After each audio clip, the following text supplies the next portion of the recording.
possible. From an Ireland perspective specifically, when we were actually hitting a roll. I think we got up in the last probably 12 to 15 months. I think we went up for about 18th. We're currently at 12th in the world now. I think if you look at the T20I rankings, you'll see we probably played, perhaps other than one of the South Asian countries, I think we probably played more T20I cricket as a nation than nearly any other nation had in the world. So we were actually developing quite a bit of momentum. I suppose what's happened at the moment is that pretty much everyone is in the same boat. Social distancing regulations apply to everyone. So it doesn't matter whether it's IPL, Big Bash, doesn't matter whether it's NatWest Blast. No one can get out and play T20 cricket. The issue is whether or not things can be done behind closed doors, whether you've got the strength and depth of competition within your own country to have players from any given nation play against each other in, I suppose, just sort of general mashups, basically, which is, have your own domestic players playing against your own domestic players. I suppose where we have a slight advantage is that towards the end of our season is going to be the cusp of preparation for the World T20. So theoretically, we probably have not a bad opportunity, particularly if our games against England, particularly if our T20Is against Pakistan potentially get pushed later into the UK and Irish domestic season. That may in fact give us an opportunity to prepare better for the T20 World Cup. Of course, whether that goes ahead at the moment, the game isn't quite ready to make that call 6 months down the line. Heavens, we couldn't even have predicted what was going to happen this week, let alone 6 months down the line. And one thing that we do know in relation to COVID-19 and the pandemic is the extraordinary pace at which things are moving. When you mentioned there at the top in your intro in relation to some of the pain that our people are having to take, whether they're players or whether they're staff members. And what we're finding is that our governments are iterating and clarifying the regulations and the wrinkles they hadn't anticipated when they put something in place, or the unintended consequences. So you find there are constant iterations of things going on. I think, to come back to half answering the question that you actually asked Tim a little bit earlier on, I think the one major issue that is, I think, for everyone is simply this big word, uncertainty. What do any businesses want? What do any sporting governing bodies want to be able to do? It's to be able to provide certainty for the people who rely upon you, whether our dependents, whether people who invest in us, so are governments, ICC, commercial organisations. Everybody wants a degree of certainty in what we can do, particularly those who depend on it. And that's the one thing which is very, very difficult at the moment. That's particularly tricky for Ireland and for the West Indies as well, because this isn't just one government that you're dealing with. You're both dealing across multiple governments. I know in the statement you made after the Cricket Ireland board meeting, Warren, you talked about some of the differing responses from the Irish government and from the UK government. Of course, those of you who don't know, but you should know by now that Ireland is an all-Ireland team, so Northern Ireland and the Republic, and therefore the UK and the Irish government and the devolved government in Northern Ireland, all of their different regulatory frameworks have to be taken into account. And MASH, you're dealing with multiple sovereign nations, all of whom have a slightly different response to what's going on. We'll get into Cricket Ireland's the findings of that board meeting in more detail, because it is quite interesting. But MASH, just to bring you in, are people doing as the song says and rallying around the West Indies? I mean, it's going to be interesting to see for the West Indies. I consider West Indies a tiny full member nation in the context of this discussion. And from speaking to Johnny Grave last week when he was on the Caribbean cricket podcast, in many ways, the weird situation for West Indies is if our tour against England doesn't go ahead, which who knows, we don't know if it's going to happen, that actually saves West Indies money, which on the surface seems like a weird thing to say, but Ricky Skerritt was making this exact point about a week ago, maybe a week and a half ago. When you tour another country, you're not making money. So actually for the smaller nations, or for the smaller cricketing nations, not going on tour saves, in this sense, Cricket West Indies an awful lot of money. Where they will lose out, however, is potentially, I should say, is the summer for the West Indies involves South Africa coming and New Zealand coming. So then they lose out with sponsorship deals, TV rights deals from a from a summer home program. But then the bigger point that Johnny and Ricky Skerritt were making was that in reality, most teams make their money off an England and India tour. So looking beyond that, there isn't that much scope for making money and surviving anyway. And I guess there's a bigger question for me: in what role are we saying the ICC should play? So looking around at other sports, I don't want to make a comparison with football, but football's possibly easiest, I should say. Do we believe the ICC must play a role in protecting smaller nations, as smaller full member nations and the associate nations?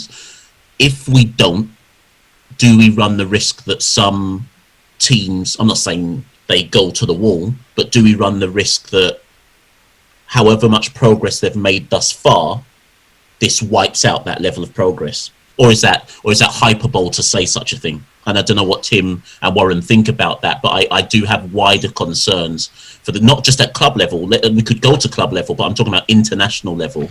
I have wider concerns. Yeah, we were going to get onto that later in the show, but I think now's as good a time as any. Warren, obviously, you'll be better placed in terms of what communication Cricket Ireland have had from the ICC, and Tim, with your focus across the game below the full member level, what do we have in place currently in terms of communication from the ICC about what is being done, I guess, financially and in terms of infrastructure to support cricket in countries that, let's be honest, were already in tricky circumstances? So the ICC, at least as far as the full members are concerned, they provide two financial distributions throughout the year, one in January, one in July. Slightly different from an associate perspective, which tends to come out quarterly. January's obviously already gone. We're coming up to July. And I guess the ICC's got to think about itself in two ways.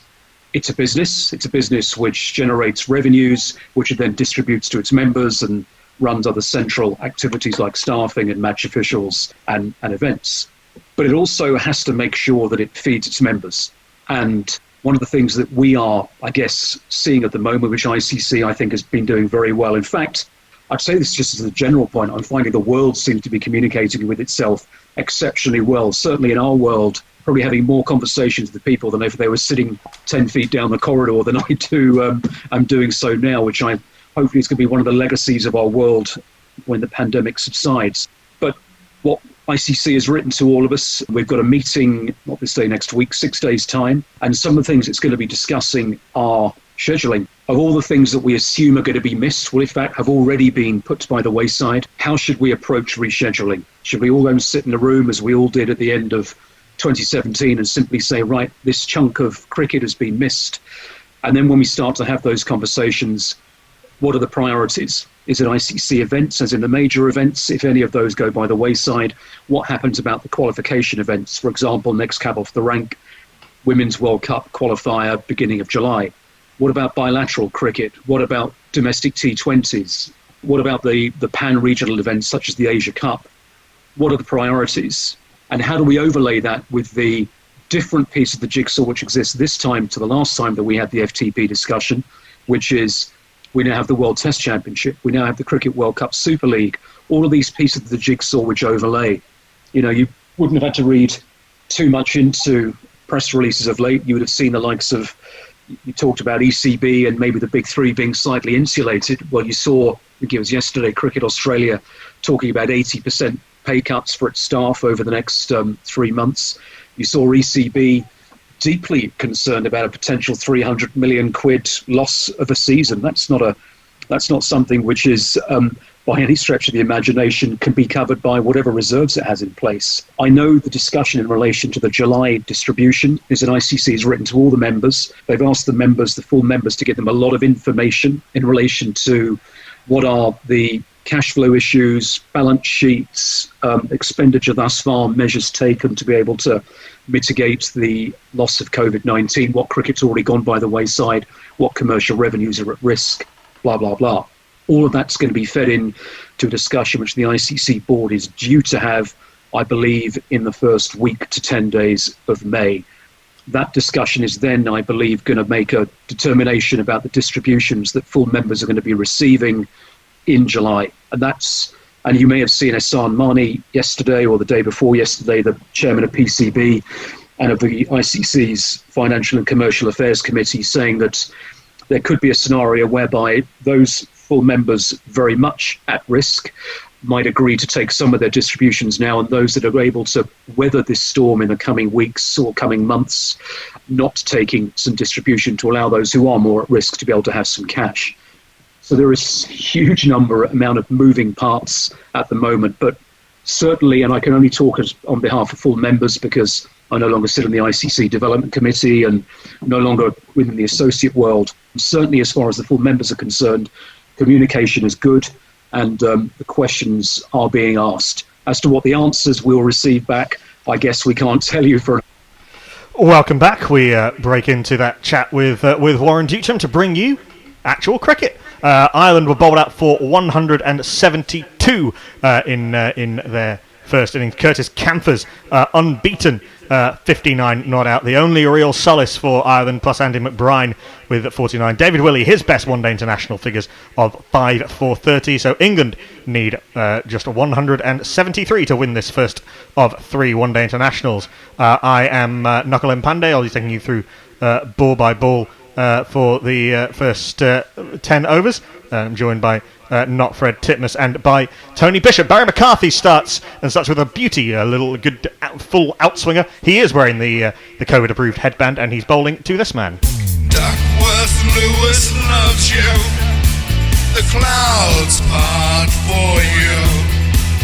Nothing stands in your way when you're a Roy. Missed by Jason Roy, there is no run. Bowled by this man. His experience with gorillas was enough to make him decide to work really hard. And now he's back on the side. Never again, said Barry. Barry McCarthy, a regular in the Ireland one-day international side, starts Jason Roy, who blocks down to Paul Sterling. At wideish slip, there is no run. Tony, Fred, what's Ireland's game plan from here to try and make a game of this? Bowl tight. Try and starve England. Get Roy early. I don't think he's torn up any trees in the practice matches. I'd have to double check. He got a golden duck in the last one. Well, yeah, and he had a swing and a miss there, didn't he? So, yeah, I mean, the odds are stacked against them.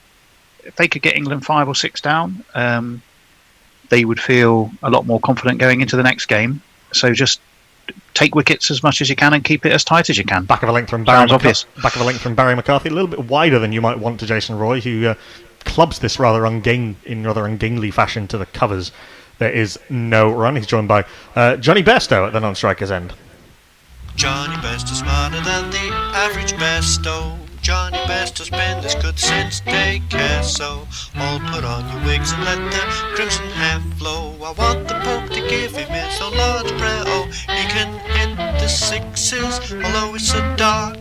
He'd even run a 10 at Bradford Park Avenue. No other Yorkshireman.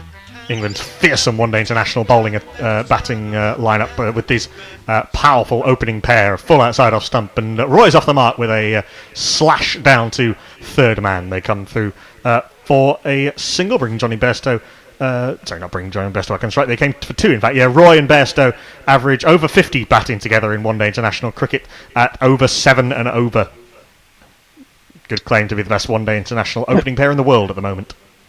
Yeah, I seem to remember last year seeing some figures which said they were a full run and over better than any other partnership. Yeah, indeed. Up there with the very best. Up there with the very best ever. Just try and see if we can whip the crowd into life after this delivery. In fact, we'll do it now because no, we won't do it now because Jason Roy's little look at the field was just very brief. McCarthy is in full, and Roy tries to slam him through mid-wicket, but goes straight to mid-wicket, and there is no run fielded there by Curtis Campher, who was very impressive with the bat. It's not a great. It's not something that people look forward to, opening the attack with a limited number of outfielders against Roy and Bairstow, because you want a bit of a hiding to nothing as an opening bowler against these two, and you have very little by way of protection. Oh, by the way, we missed the first front foot no ball called by the third umpire of this World Cup Super League. That's how it's going to work. The World Cup, all of the no balls will be called by the umpire and then signalled down to the on-field umpire, and one has been spotted already. So this is only the fourth ball of the over, the fifth rather than the last. And McCarthy is in straight and blocked back to the bowler. There is no run. Over the line! Huh? I'm sorry, Smokey. You were over the line. That's a foul. So yeah, we're no longer in World Cup Super League cricket, which is most, if not all, one-day international cricket over the next 2 years. We won't have the situation where no balls go uncalled. If everything's working as it Anything should. that does that is a positive for me. Yeah, and the third umpire spotted that and relayed it down to the on-field umpire. It's a huge no ball. It's not quite as big as that made it look, but there was a fair bit of. I think his foot slid after it hit the pitch. But Barry McCarthy is wandering off here. This might not be good. So Ireland, apart from being skittled for 172, appear to have lost one of their opening bowlers inside the first over. This is not good news. I'm wondering if he's recovered yet from that Guerrilla Cricket interview when he was called Benny McCarthy all the way through. Remember who was, Do you think who that's was what did it, responsible Brad? for that? Who did Yeah. that interview? Who was it? I can't remember. I don't think it wasn't me that time. This man is going to have to complete the over. He does open the bowling quite a lot. This guy opened throughout Ireland's last series in the West Indies.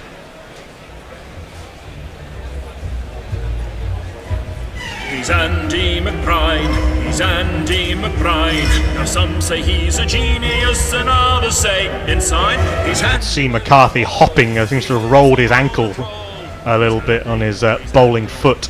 That didn't look pleasant. Oh, hello. Oh, hello. Hello. No, We've I was just gonna say, we've all it been done by that because this man has hoved to the bowling crease. poor skirting. I was just going to say, you can't use a frontline bowler to bowl one ball because that means he'll only be allowed to bowl 9 overs and 1 ball in the innings. So it pretty much has to be a part-time bowler or somebody you're not expecting to bowl their 10 over spell. Yeah. So what are the odds on Sterlo taking a wicket with this one, I wonder? 50-50. Not- Either not- he does or he doesn't. Sterling's certainly not the worst part-time option you could go to. Not a frontline bowler by any means, but very decent off spinner. The two men back are at deep square leg and deepish mid-on. Sterling's in, starts with a pretty average short ball, which is punched down the ground by Jason Roy for a single. So this 7-ball, 2-bowler over goes for 4, and England now just need a further 169 to win off the remaining 49 overs. Who's joined us during the innings break? Or just after? Well, Dr. Dan has sent a terrific impression of Saqib Mahmood bowling out of the sun. Jay Grover says, excellent interview, which I'll listen to properly on the podcast. I like Knuckles' intros. They sound like he's advancing aggressively in a large coat and an oversized fuzzy microphone in the rain-drenched suburb. Roger Cook lives. Brilliant. Was it Nationwide? Was Roger Cook on Nationwide? He was originally, and then he had his own series, from my recollection, Jay. Oh yeah, investigative journalist. Yeah, do you remember? He used to doorstep people He did, that's right. and say, "Why have you done this? Yes. Why won't you answer my questions?" Chai-Chan Tudu is with us on Crick Tracker, wants to know where the pictures are. We are a commentary service only, but you'll love us for that. We don't have that kind of rights. Partnering, well, he was supposed to be partnering Barry McCarthy. Let's see who he's actually partnering from the pavilion end. This man. Introducing Craig, you'll get to know him once the day is done. He'll make you feel so dumb, he's got all the tricks. Does Craig Young. Slip in place for Jason Roy. Johnny Bairstow yet to face. So despite having that no ball, means that Roy is 3 off 7 despite there only having been 1 over, and he almost chops on here. Bairstow wants the single as it bounces off inside edge and foot through to the keeper Lorcan Tucker, but there was never going to be a run there. Roy sends him back. There's no danger and there is no run, but good start from Craig Young, back of a length and angling into Jason Roy, who can be a little bit choppy early in his innings. Is it correct that Ireland have played 3 Test matches and they had a different wicketkeeper in each of them? That's correct, yes. Niall O'Brien, who's How long can they keep this going? well, possibly if Lorcan Tucker plays as keeper in their 4th. This is down the leg side from Craig Young and turned past the diving short final leg, who slightly dived over the top of it. I think that's Simi Singh down there on the 45, and Jason Roy picks up 4. Well, in fact, England pick up 4, but Jason Roy does not because it was leg buys. Just stray in line from Craig Young and off the thigh pad. And no, I did see me saying a disservice there. It was just past him. Yeah, I think it was just sneaked in at the post as he dived. But I thought initially he dived over it, but so he was short of it. Roy 3, Bairstow none with that 4-leg buys. England and the no ball, in fact, so a slightly indisciplined start for Ireland. England 8 for no loss. That's a good delivery, but tight to off stump. But Roy works it away into the onside. William Porterfield is the sub fielder on for Barry McCarthy, who, if you're just joining us, has gone off with what seems to be an ankle injury, and so the 36-year-old William Porterfield has to come on as the sub fielder. Slightly odd choice, possibly. I wonder if it's in the playing conditions this English summer that opening bowlers have to go off in their spells against them. We've seen it quite a lot, haven't we? And Johnny Bairstow will face up to his first ball of the post-COVID era. Been a phenomenal one-day batsman for England at the top of the order. One of the best in the world in that role in this format for all of his Test travails. He's hot off a ton, isn't he, for Team Morgan? Oh yes, indeed, a brutal 100 short ball from Craig Young. Doesn't really get up, and Bairstow misses the pull shot, and it bounces off his pad into the one side. There is no run. He had 127, I think, with I think 80 odd of which was composed of boundaries, hitting the ball bloody hard.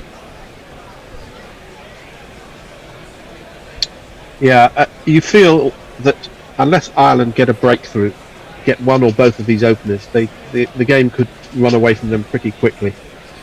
Yeah, indeed. There's an LBW shout of sorts, but it's an inside edge from Johnny Bairstow onto the pad, and it dribbles into the slip cordon, which I think is a one-person slip cordon. There is no run. Good straight lines from Craig Young to Johnny Bairstow, who does have this weakness between bat and pad. Well, in fact, there wasn't an inside edge. It just hit the back leg, but too high for anyone to be appealing seriously. Craig Young. Yeah. Oh, there was an inside edge. Yeah, there was. Oh, no, there wasn't. I was right first time. Never mind. Last ball of the over from Craig Young.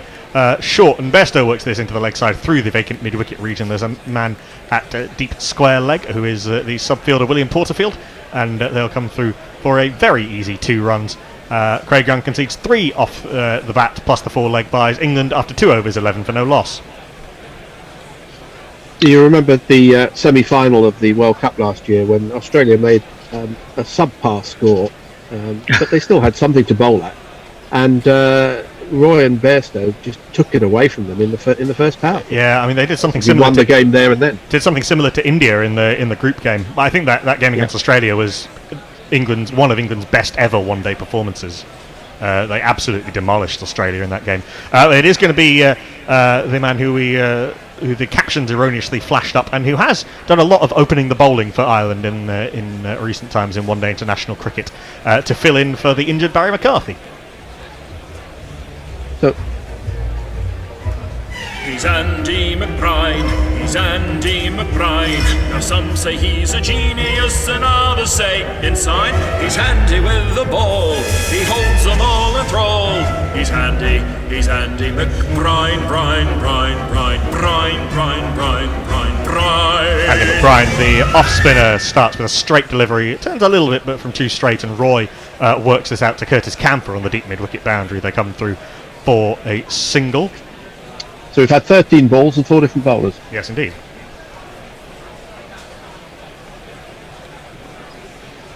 Yes. Yeah, we have. Sterling, having bowled that 1 ball, is back in his familiar position at first slip. Good slip fielder, Paul Sterling. Tony was counting that on his fingers, and he got stuck after about 13. After 2.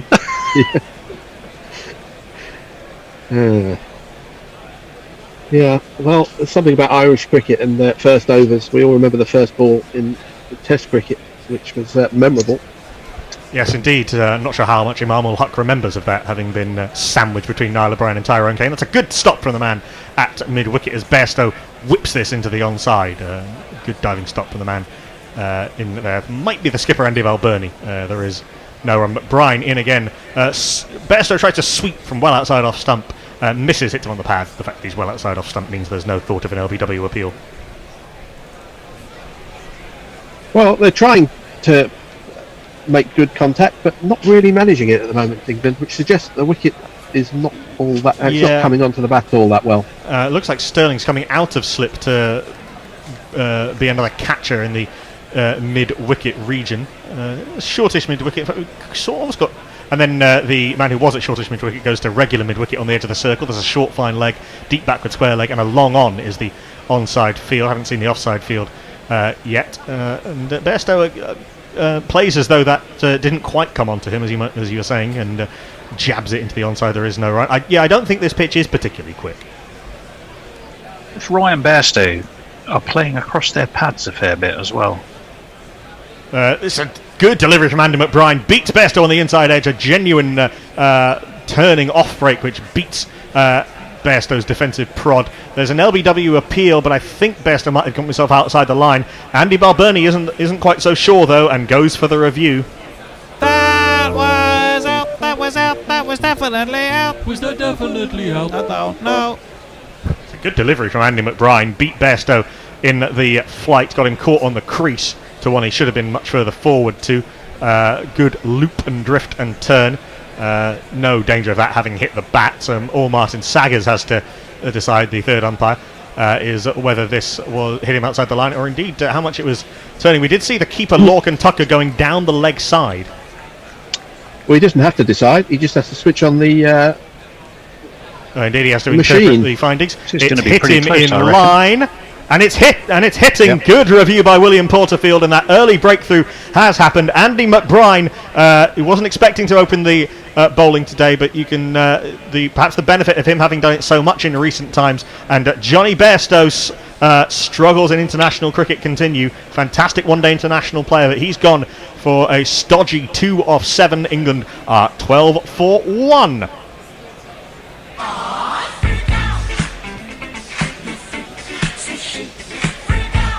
Good bit of off-spin bowling from Andy McBride. It was. I don't think Porterfield. I think Balbirnie was the one you're thinking of. You don't really ask your substitute Sorry, fielders did I to say make those Porterfield? I definitely decisions. meant Balbirnie. Yeah. No, it was it was a straight ball. It hit me in front, and it was hitting. So it was. I don't know quite what the umpire thought. Maybe he thought it hit him outside the line of off stump, but Hawkeye has told us that it wasn't. So that was the breakthrough Ireland were looking for, and let's see if they can capitalise on that. Matt Lee says, "Welcome back, primates." Woof. Leah says, "Now I want Nakul Mpandi preset in character generation in Bloodborne." Jay Grover says, "Everyone must stop taking the piss out of Tony about getting names wrong. His existential groans of self-flagellation at the mention of Gary Wilson are now just harshing everyone's mellows."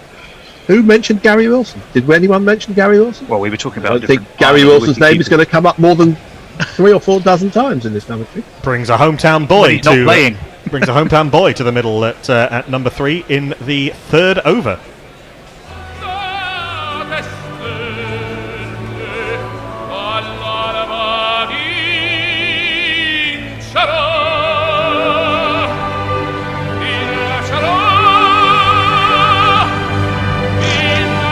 Majestic jingle for a player who can be absolutely beautiful to watch, but is flattered to deceive in international colours for England. He turns this into the onside to short mid-wicket. There is no run.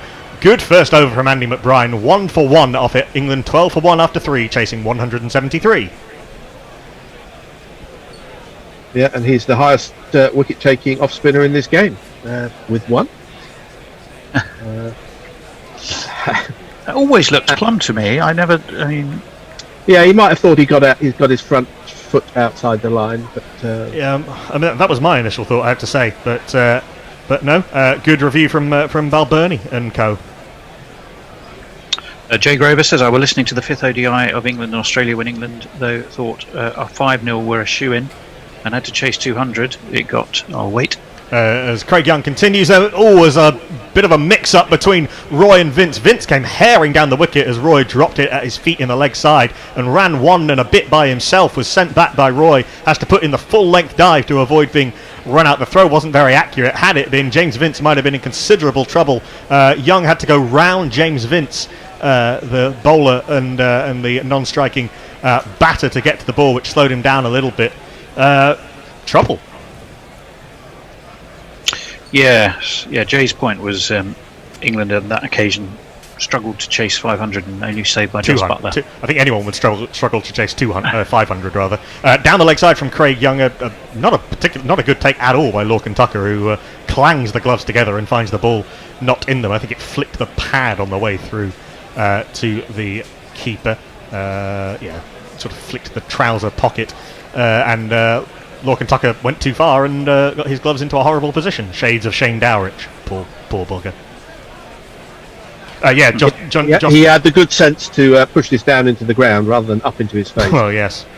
Also, Craig Young is decent pace, medium pacer, but he's not Shannon Gabriel. Roy trying to make room for himself outside leg stump, and also could have come down the track and can only block it up to mid-on. They come through for a single. Joss Butler scored a magnificent 100 to win that game for England that Jay is talking about.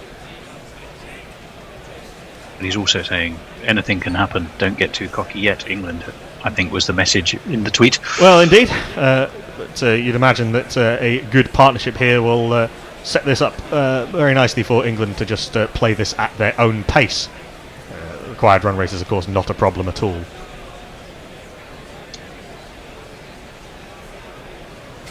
I'm going to have a stato question for our listeners after this next delivery, if it's still relevant. In comes Young, the fourth ball of the over.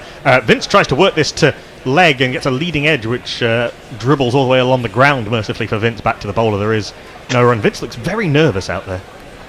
There are 3.4 overs gone. I'm wondering the last time that England faced 3.4 overs in an ODI and hadn't got a boundary yet.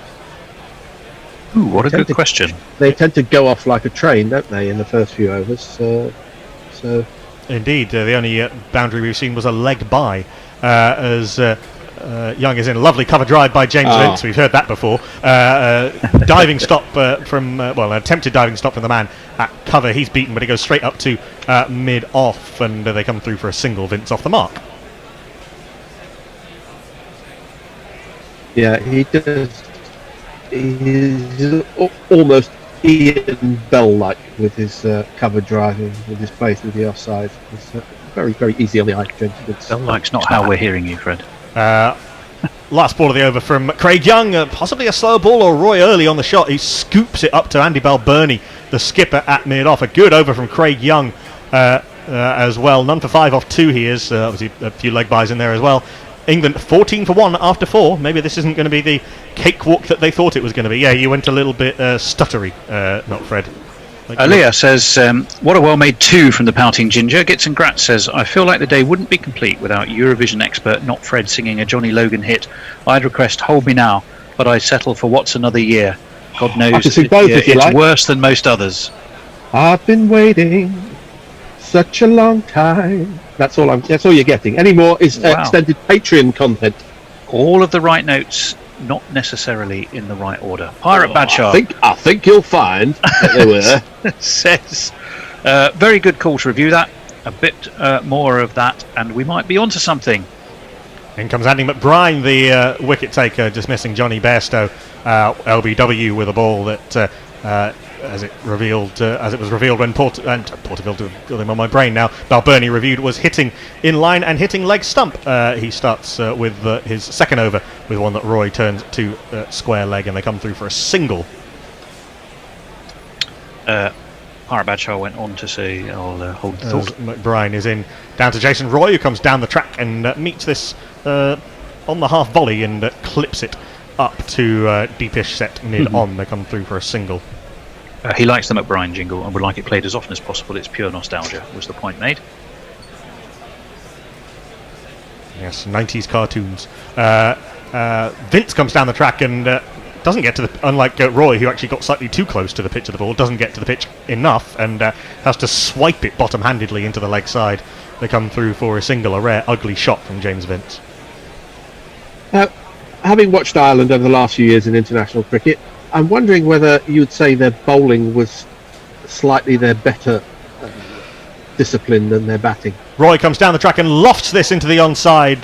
Good work from Simi Singh, getting around from long on, manages to cut this off and prevent a boundary. They come through for 2. I think their batting has been quite weak in many formats. There have been individual exceptions, but as a team, I think their bowling has been better than their batting. You look at Murtagh and Rankin as a pair of openers. That's not bad. Tossed up and slog swept by Jason Roy. There's no one at mid wicket. Wouldn't have mattered anyway because that's gone over the rope for the first 6 of the innings. 2, 4, 6. I think it's fair to say that one-day international cricket is Ireland's worst format. In Test cricket, they have been competitive in all 3 of the Test matches that they've played. As you said, Murtagh and Rankin, although Murtagh's no longer available to them. Mark Adair, who's in this squad but is recovering from injury, has been a revelation really in all forms of the game. But I think their one-day international bowling attack is a little bit samey. Got a lot of seamers who are very similar and a couple of off-spinners. Gareth Delaney makes a difference, I think, being a leg spinner who can turn the ball both ways, or very new in his ODI career. Roy clips this up to Simi Singh at mid-on. They come through for a single. Roy will keep the strike. He seems to be up and running. He's on 16 off 19. Vince is on 3 off 5. 5 overs gone. England 26 for 1, chasing 173.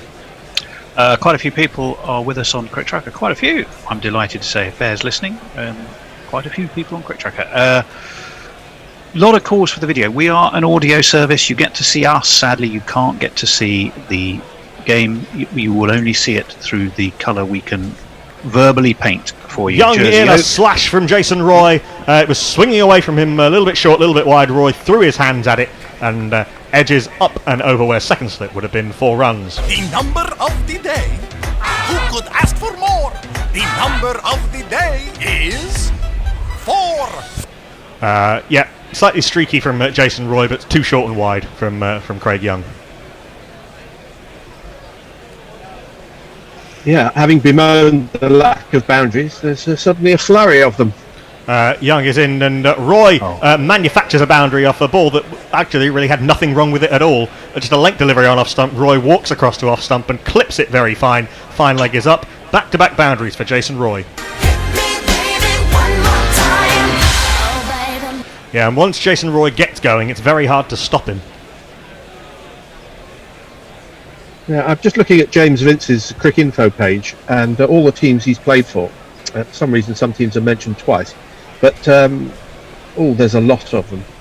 There really are a lot of them, about 15. Yeah, he's developed a career on the T20 circuit. Jason Roy, though, might have gone the same way as Johnny Bairstow. Craig Young's got one to straighten, beaten him on the inside edge, struck him on the pad. The umpire puts his finger up immediately. Doesn't look like Roy's going to review.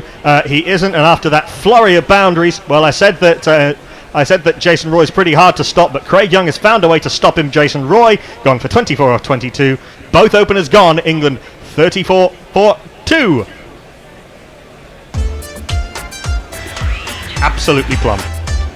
Go OUT the window, go OUT the window, go OUT the window, 'cause OUT spells out. Hit him on the back pad, on the bending knee roll, hitting the top and middle stump. Craig Young has his wicket. Well, I'm not quite sure what Roy's bat was doing there. It made a very strange arc. It was sort of coming from gully, but then not going towards the ball. I know the ball did nip back at him. I don't want to take anything away from the bowler. But looking at that again in slow motion, you're wondering quite whether he was in two minds or whether he was playing a couple of different shots at it. But it was an odd way to get out. Your point about James Vince, by the way, when you look, one of the teams listed is Team James Vince. Yes, I was going to mention that. I mean, if James Vince can't get into Team James Vince, own team. You'd have to wonder. It's like when I used to play against the kids from the other side of town. When we used to play test matches during the summer, there was the Team Allen and Team Bradbury. Same idea, you got Team Vince. Right, you did Jersey Team Bishop? I used to make a lot of runs in those. Anyway, it's time for a new jingle for a new man, I suspect. Indeed, a promotion up the order. He was carded to come in at 6, but with plenty of time left in this game, but no real pressure on run rate. Owen Morgan has promoted this tall summer Seaton up the order. Southampton is a beauty trendy player, and he'll go all the way. He's gonna do bad. Very exciting player, Tom Banton, has not played very many one-days internationals or T20. I think this is only his second or third one-day international, plus a couple of T20s. It's a leg by is his off his first ball as Craig Young is in, and it bounces off thigh pad down to short fine leg. They come through for a single. Well, he made 57 for Team Vince, did Tom Banton recently. Just 3 ODIs to his name, and highest score of 32. He'll be at the non-striker's end as the eponymous Vince drives very pleasantly up to Balbirnie at mid-off. There is no run.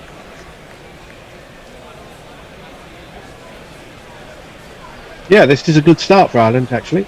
The way you win low-scoring ODIs is by taking wickets. You're not going to defend that small number of runs, and they've picked up 2 early wickets, in the power play. And, the England openers who've been so successful the last couple of years, they'll be feeling pretty happy about themselves. Yes, indeed. We'll see what they can do against England's somewhat new-look middle order as the bat turns in Vince's hand as he tries to drive Craig Young, and fielded by Kevin O'Brien at mid-on. They come through for a single. Vince will keep the strike. He's on 4. Craig Young, 1 for 14 off his 3. England, after 6 overs, going along a run of ball, so that's fine enough, but 36 for 2.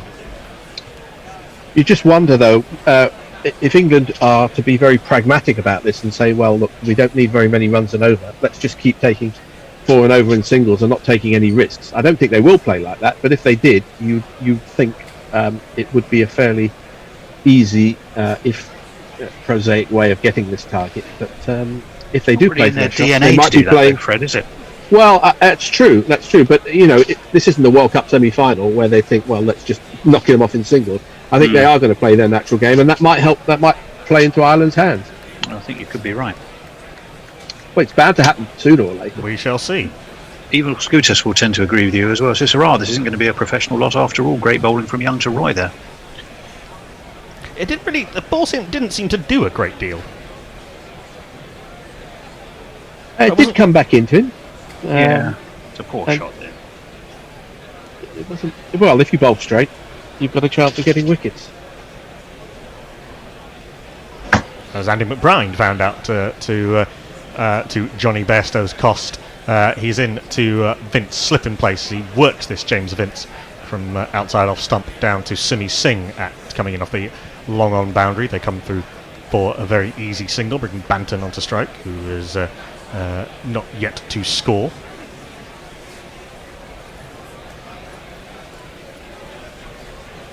Yeah, Banton looking to make his name on the international stage. He's tossed up to Banton and flips to short mid wicket. There is no run. I'm trying to commentate over make the step up. Trying to commentate over not Fred talking from inside a ceiling fan. Yes. McBride, third ball of the over, tosses this up, and Banton is squared up by this, and there must have been a leading edge, because if that had hit pad, that would have been a huge shout from all concerned. It dribbles into the offside. There is no run. Banton used the word Somerseasian.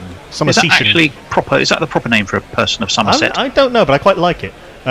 Fourth ball of the over, Banton forward and blocks into the offside. There is no run. I'm not sure what the demonym for someone of Somerset is, but that is where he plies his trade. A Zuiderman. Indeed. Foolish outside off stump. Banton walks across his stumps trying to work this into the leg side, but ends up blocking it to mid-wicket. Harry Tactor fields at mid-wicket. There is no run. Good over from Andy McBride. Just the one off it so far. One ball left of the over. Down the track comes Tom Banton. Tries to work up to mid-off. Ends up mid-on. Ends up at mid-off. And he takes the widest possible turning circle as he's sent back by James Vince as he tries to get the single to get off the mark. Ends up running down a completely different line from where he ended up. The fact that he managed to do that and run essentially a 1 in 2 halves means there probably was a single there, but none was taken. Good over again from McBride. 3 overs and he is... Sorry, 2 overs, 1 for 2, I think, for Andy McBride. And England are 37 for 2. Billy Grover's taken a wildly tangential and somewhat surreal step. So I've decided I dislike Tom Banton. There's no reason for this, but I shall curse him using some dried sage and some crap-smelling incense stick plus fried chicken. Young continuing 1 for 14 off his 3, and Vince blocks back to the bowler that is Noran. What is it with Jay and Somerset wicket keepers? Who knows? Well, has Trevor Guard got an injunction out against him? Craig Kieswetter is nervous. Vince looks around the field, 37-2. You're just joining us. England bowled Ireland out for 172 with David Willey taking a fifer on comeback. His first one-day international fifer. Curtis Camphor on debut with an unbeaten 59, and Andy McBride with 40 were the only real highlights. Punched nicely by Vince, but good fielding by Gareth Delaney coming round from to his right from cover point means that there is no run.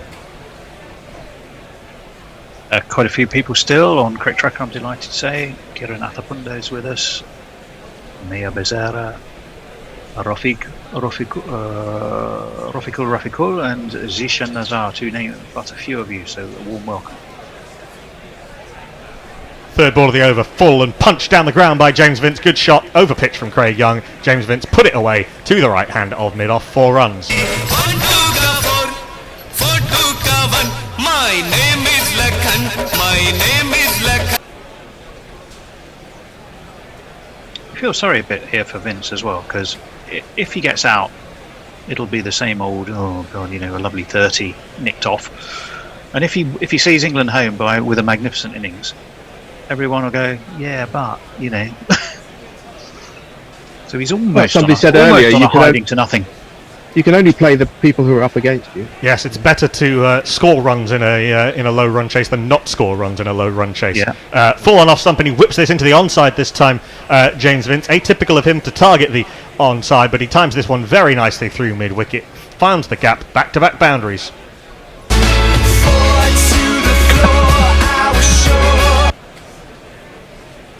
It's a nice shot by James Vince, again slightly over pitched. Sweetly timed, and he knew exactly where he was placing that. It's a good shot. Yeah, nobody has ever said that James Vince, he's not pretty enough with the bat. He is a gorgeous player to watch when he gets going. Or even actually, more to the point, when he doesn't, because even his low scores tend to be peppered with very attractive stroke play. Fifth ball of the over, what'll Young come back with, having been hit for a couple of fours. Drags his length back a little bit and punched off the back foot to Gareth Delaney at cover point. There is no run. A few tweets to catch up with Knuckle at the end of this over. Sure. Interesting to see how Gareth Delaney goes. He's only bowled a few overs in... I was watching actually the highlights of the Ireland-West Indies series, the last series they played, and Gareth Delaney came on for his first ball in one-day international cricket, and Nicholas Pooran and Kyron Pollard were both set and smashed into Kingdom Come. That was not a short delivery from Craig Young, but James Vince has pulled this powerfully and handsomely. 3 wickets in the over, 3 fours in the over rather for James Vince. Let's not get ahead of ourselves. Vince on to 17 off 14. England carry on in the manner into which they are accustomed. 49 for 2 after 8. Eagle Scooters says, so why are retreads like Vince and Denley being picked in this England squad?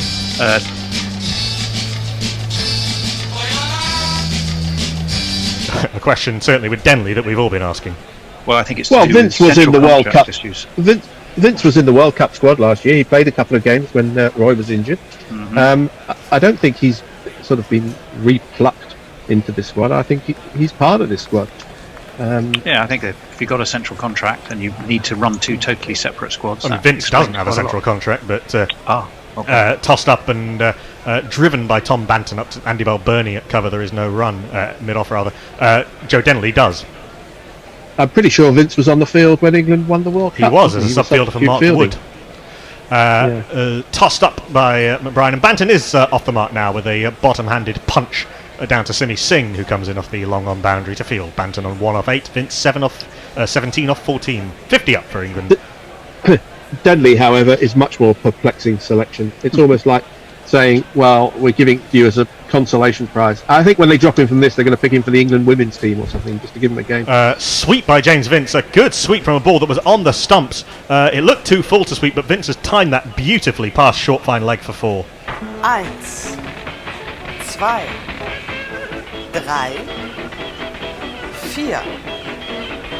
4.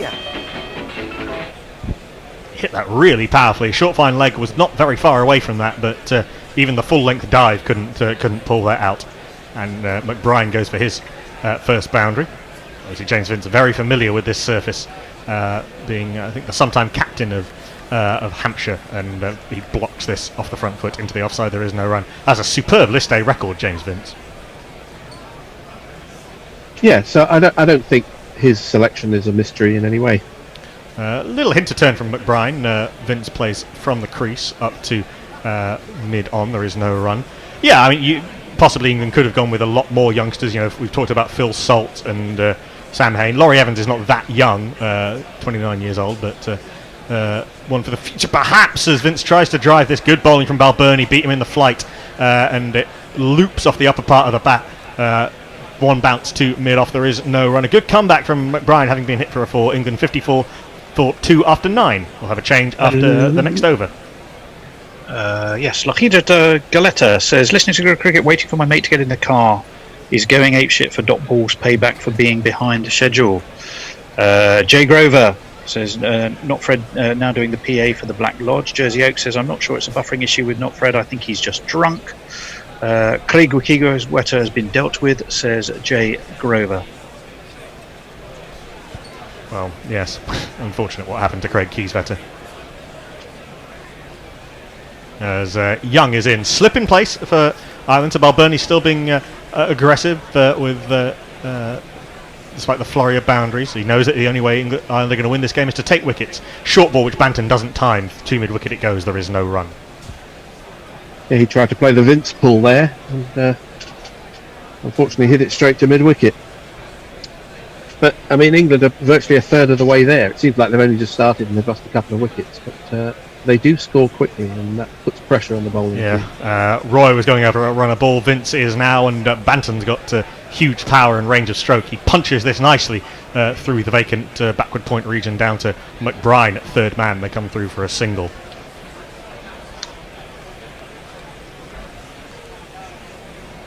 But Ireland have dismissed Jason Roy and Johnny Bairstow, have a good claim to be the best one-day international opening partnership in the world.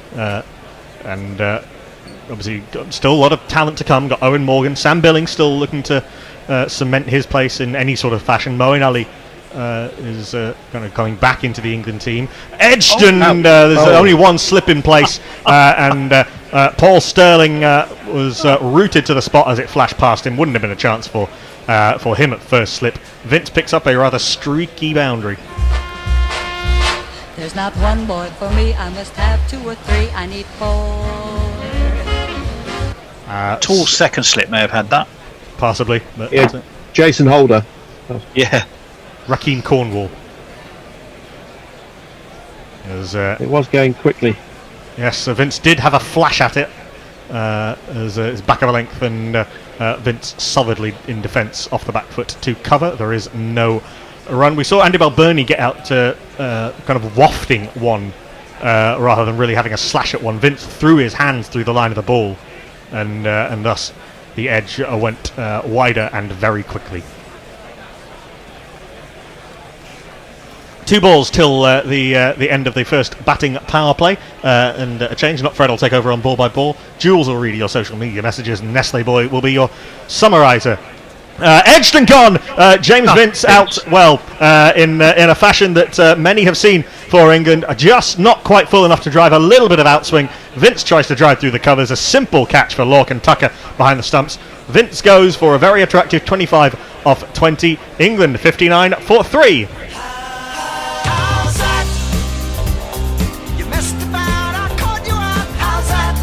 Oh, James Vince. Never change.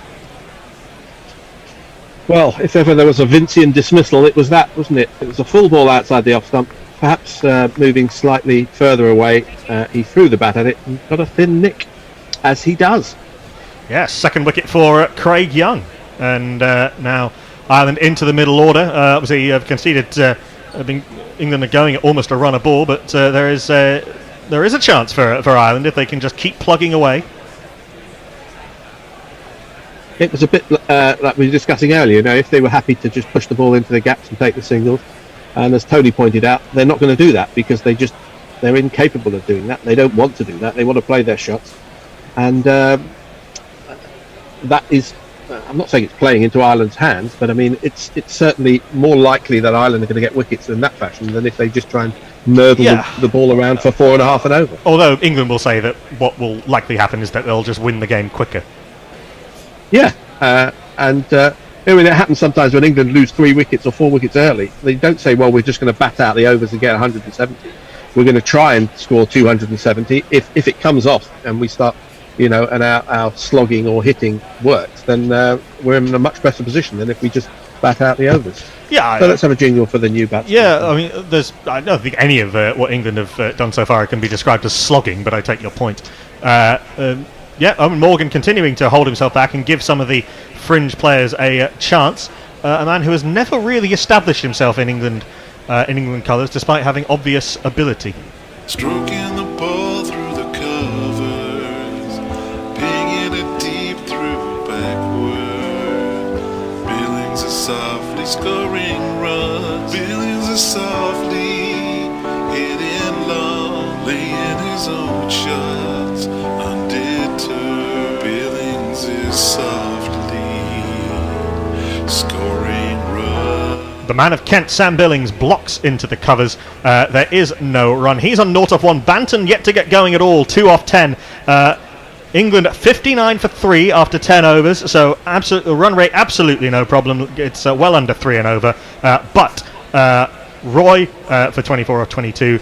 Bairstow for 2 off 7. Vince for 25 off 21. Ireland have 2 new men at the crease. It's exactly what they wanted. Maybe this game is not as done as we thought. We welcome Jules Farman and Nestle Boy. Hello there. Thank you to Knuckle and to Tony for that last stint. We have Jules and Nestle who've taken up their positions. One of you will be reading tweets and messages, and another one of you will be summarising. So, Jules, you're summarising. Summarise for us. So, it's escalated a little bit, hasn't it? Just a summary. No, it's quite interesting actually. It's just the difference between the power play, and whilst the wickets for England at this stage compared to Ireland are reasonably comparable. I mean, England have got another 20 runs on the board. I mean, you'd still back England at this stage. But actually, I really like the fact that the Irish bowlers have come out absolute all guns blazing. And I think I was reading the tweets, I think, first up, and it was a bit of a tale of woe, and a lot of the Irish fans were really sort of quite down about it. And I think there's a bit of cooing from the English fans. So actually, quite like to see this being competitive. Makes it a bit of an interesting evening. Well, it is, and as at the danger of repeating myself, I will say that Ireland need to take wickets if they're going to win this game, and so far they have. They've got 3 in the first 10 overs, 59 for 3. McBride will be starting the 11th over, bowling to Banton. We're in the second power play, so 2 more men can go out of the circle. That first ball was turned to mid-wicket, no run. So 2 new batsmen at the crease. Banton on 2, Billings yet to score as McBride bowls, and step and a half down the wicket from Banton, tries to flick it into the leg side, but it finds its way back to the bowler. Another dot. Hello, Nestless. How are you doing? Not too bad. Would be nice to watch the cricket, but I can't. This next the Zoom is not working properly. Next ball from McBride is just turned to mid-wicket, no run, and McBride is in again. He gets through his overs nice and quickly. Again turned to mid-wicket, no run. 4 dot balls in a row. Banton feeling his way into an international career. Doesn't want to do anything silly.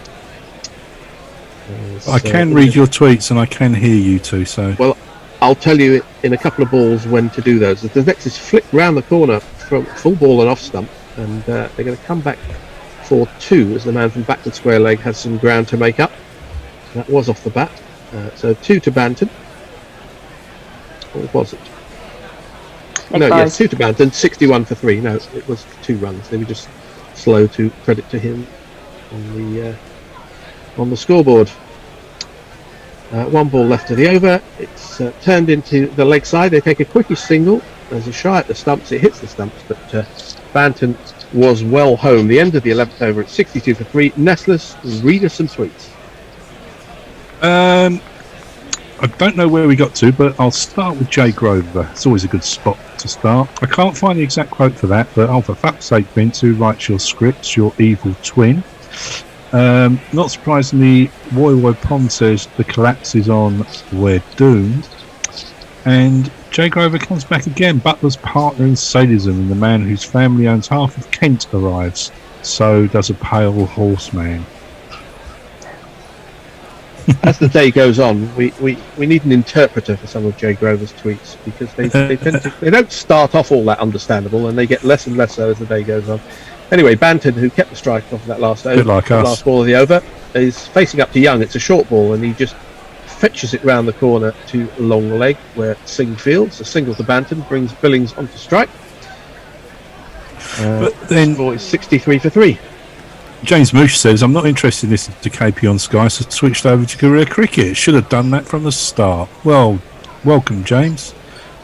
Nice to have you with us. Everybody, wherever you are in the world, good dawn and good dusk, as Hendo is fond of saying, even though it doesn't really make much sense. 63 for 3, England. 110 more to win this game. And Sam Billings will be facing up to Young, right arm, over the wicket to the right-handed Billings. It's short and he pulls this, he beats the man at mid-wicket. There's nobody out there at deep mid-wicket. It's 4 runs.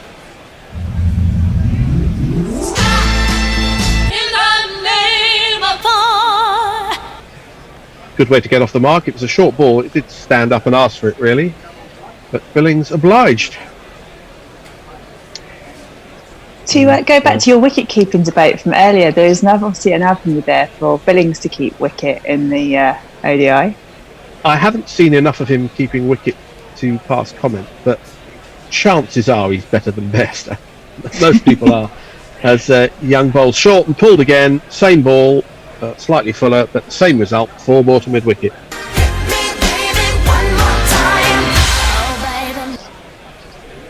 If proof were ever needed that England are not going to push the ball around and score 4 runs and over, they've just taken 8 from 2 balls.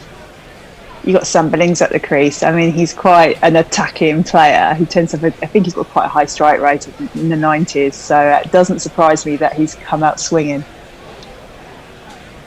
Yeah, he does swing, and he's had a lot of success of it in the white ball game over the years. 71 for 3. Yeah, he's been a bit troubled by injury of recent times as well. From what I remember last year, I think he was out a lot for Kent due to injury. So it's good to see him back in this side, and let's see what he can do. Young bowls again, and this is a better ball. Fuller on off stump, may have shaped slightly back into him. Billings' bat was a long way from his front pad, but he did manage to defend it back to the bowler.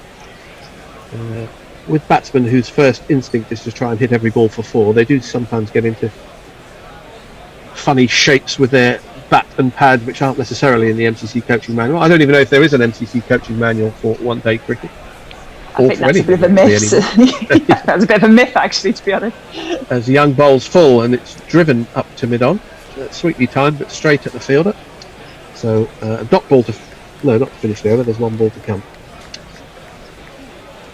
But I do like the fact he's quite an unorthodox player anyway, and I think all this sort of tripe of there being a set way to play, there's fundamental basics. Watch the ball, swing your bat at it, and a bit of good hand-eye coordination does help. But I mean, with a lot have you of emerging considered cricket, applying for a coaching job in the England cricket setup? This this beats the outside edge of Billings. There's a shorter ball outside the off stump. He tried to guide it down to third man, missed it completely. The end of the 12th over, 71 for 3. Nestlers, read us some tweets. Sorry, I was just laughing at Jules' coaching manual there. Well, I'm a level Andrew 2 Jones. coach. Andrew Jones says James Vince's entire international career can pretty much summed up in that innings. Looked good and got out for 20. Jay says no, Fred. The Irish need sage, incense, chicken, the Virgin Mother, and lots of candles. Moving swiftly on. Does he say anything else? No, that's it. That's his recipe for them winning. Okay.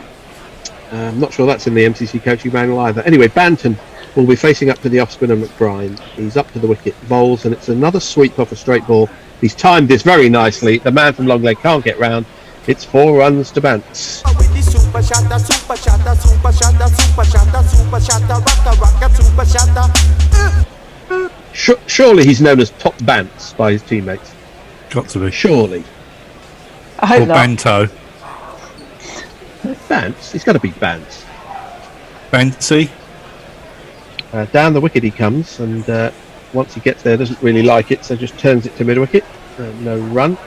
I think Under that may be 100 now. mid. Under 100 runs needed now for England. 98. As back into his crease goes Banton. Again, shoveling it into the leg side. From this very small sample size, he looks much happier turning the ball into the leg side.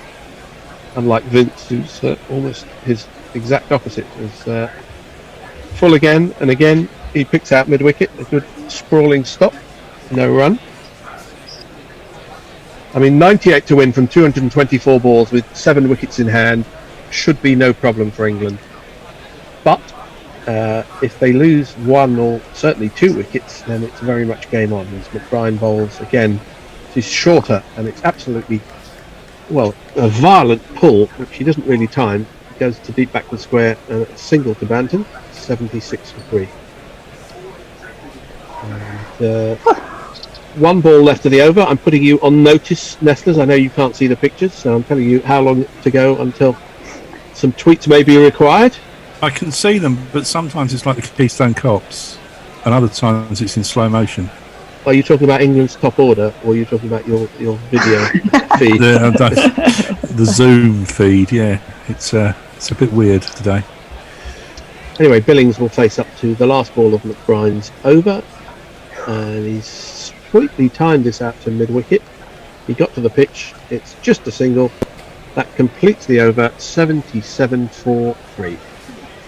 Let's say hello to some people on Crick Tracker. Shekhar Mansouri, Ramzan Shah, Kieran Anna Dupula, Mayur Basara, Rock. Oh dear, I can't say this. Rofiquil, hi. Welcome all.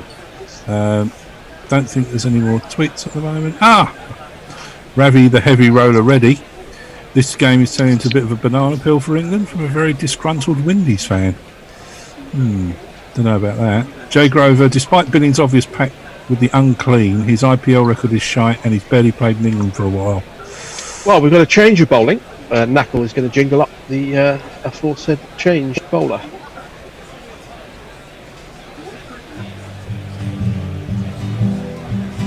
Now who's this coming on? Camphor waited. In South Africa he wasn't rated. In Ireland he is venerated. He worked hard so Camphor rated toil. Well, it is Camphor, top scorer in the Ireland innings, who bowling, he comes up, bowls the first ball, he's short outside the off stump, and a mistimed pull from Billings goes to mid on, no run.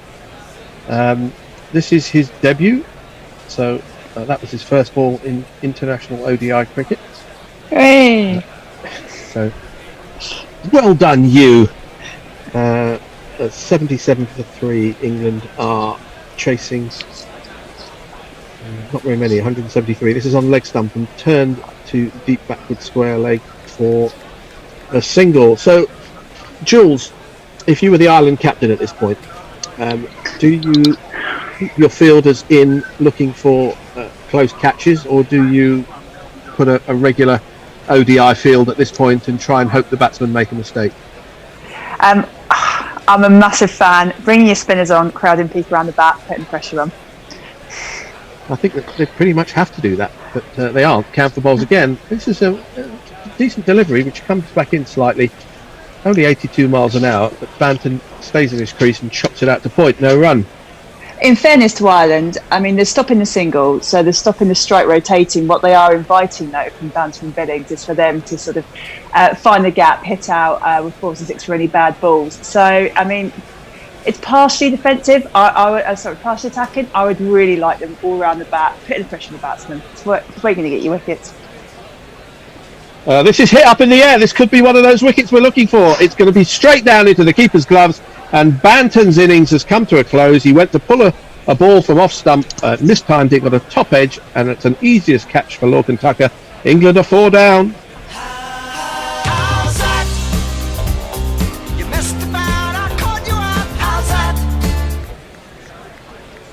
So we have had a knacklegram. Do you want to read it out? Not Fred? No, you please do. Okay. So, Camphor, this is not the first time he's got Tom Banton out.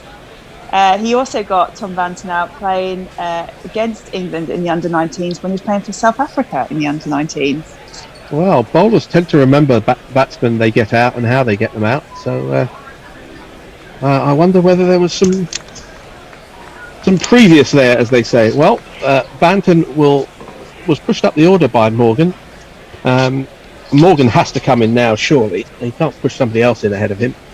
It does lead a bit of a question, and this might be one for our tweeters or our social media people, because it's gone a bit quiet.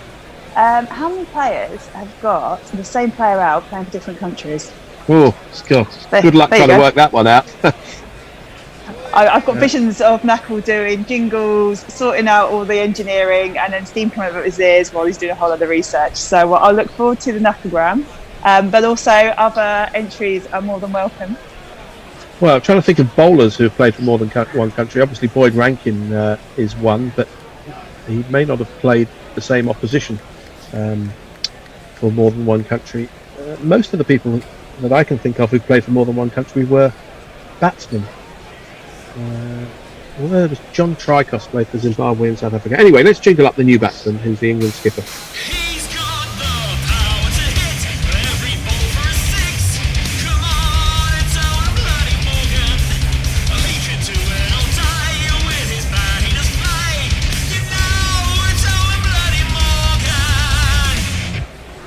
Faces up to his first delivery, and he cuts this, and he gets this between point and cover and down to the boundary for 4 runs.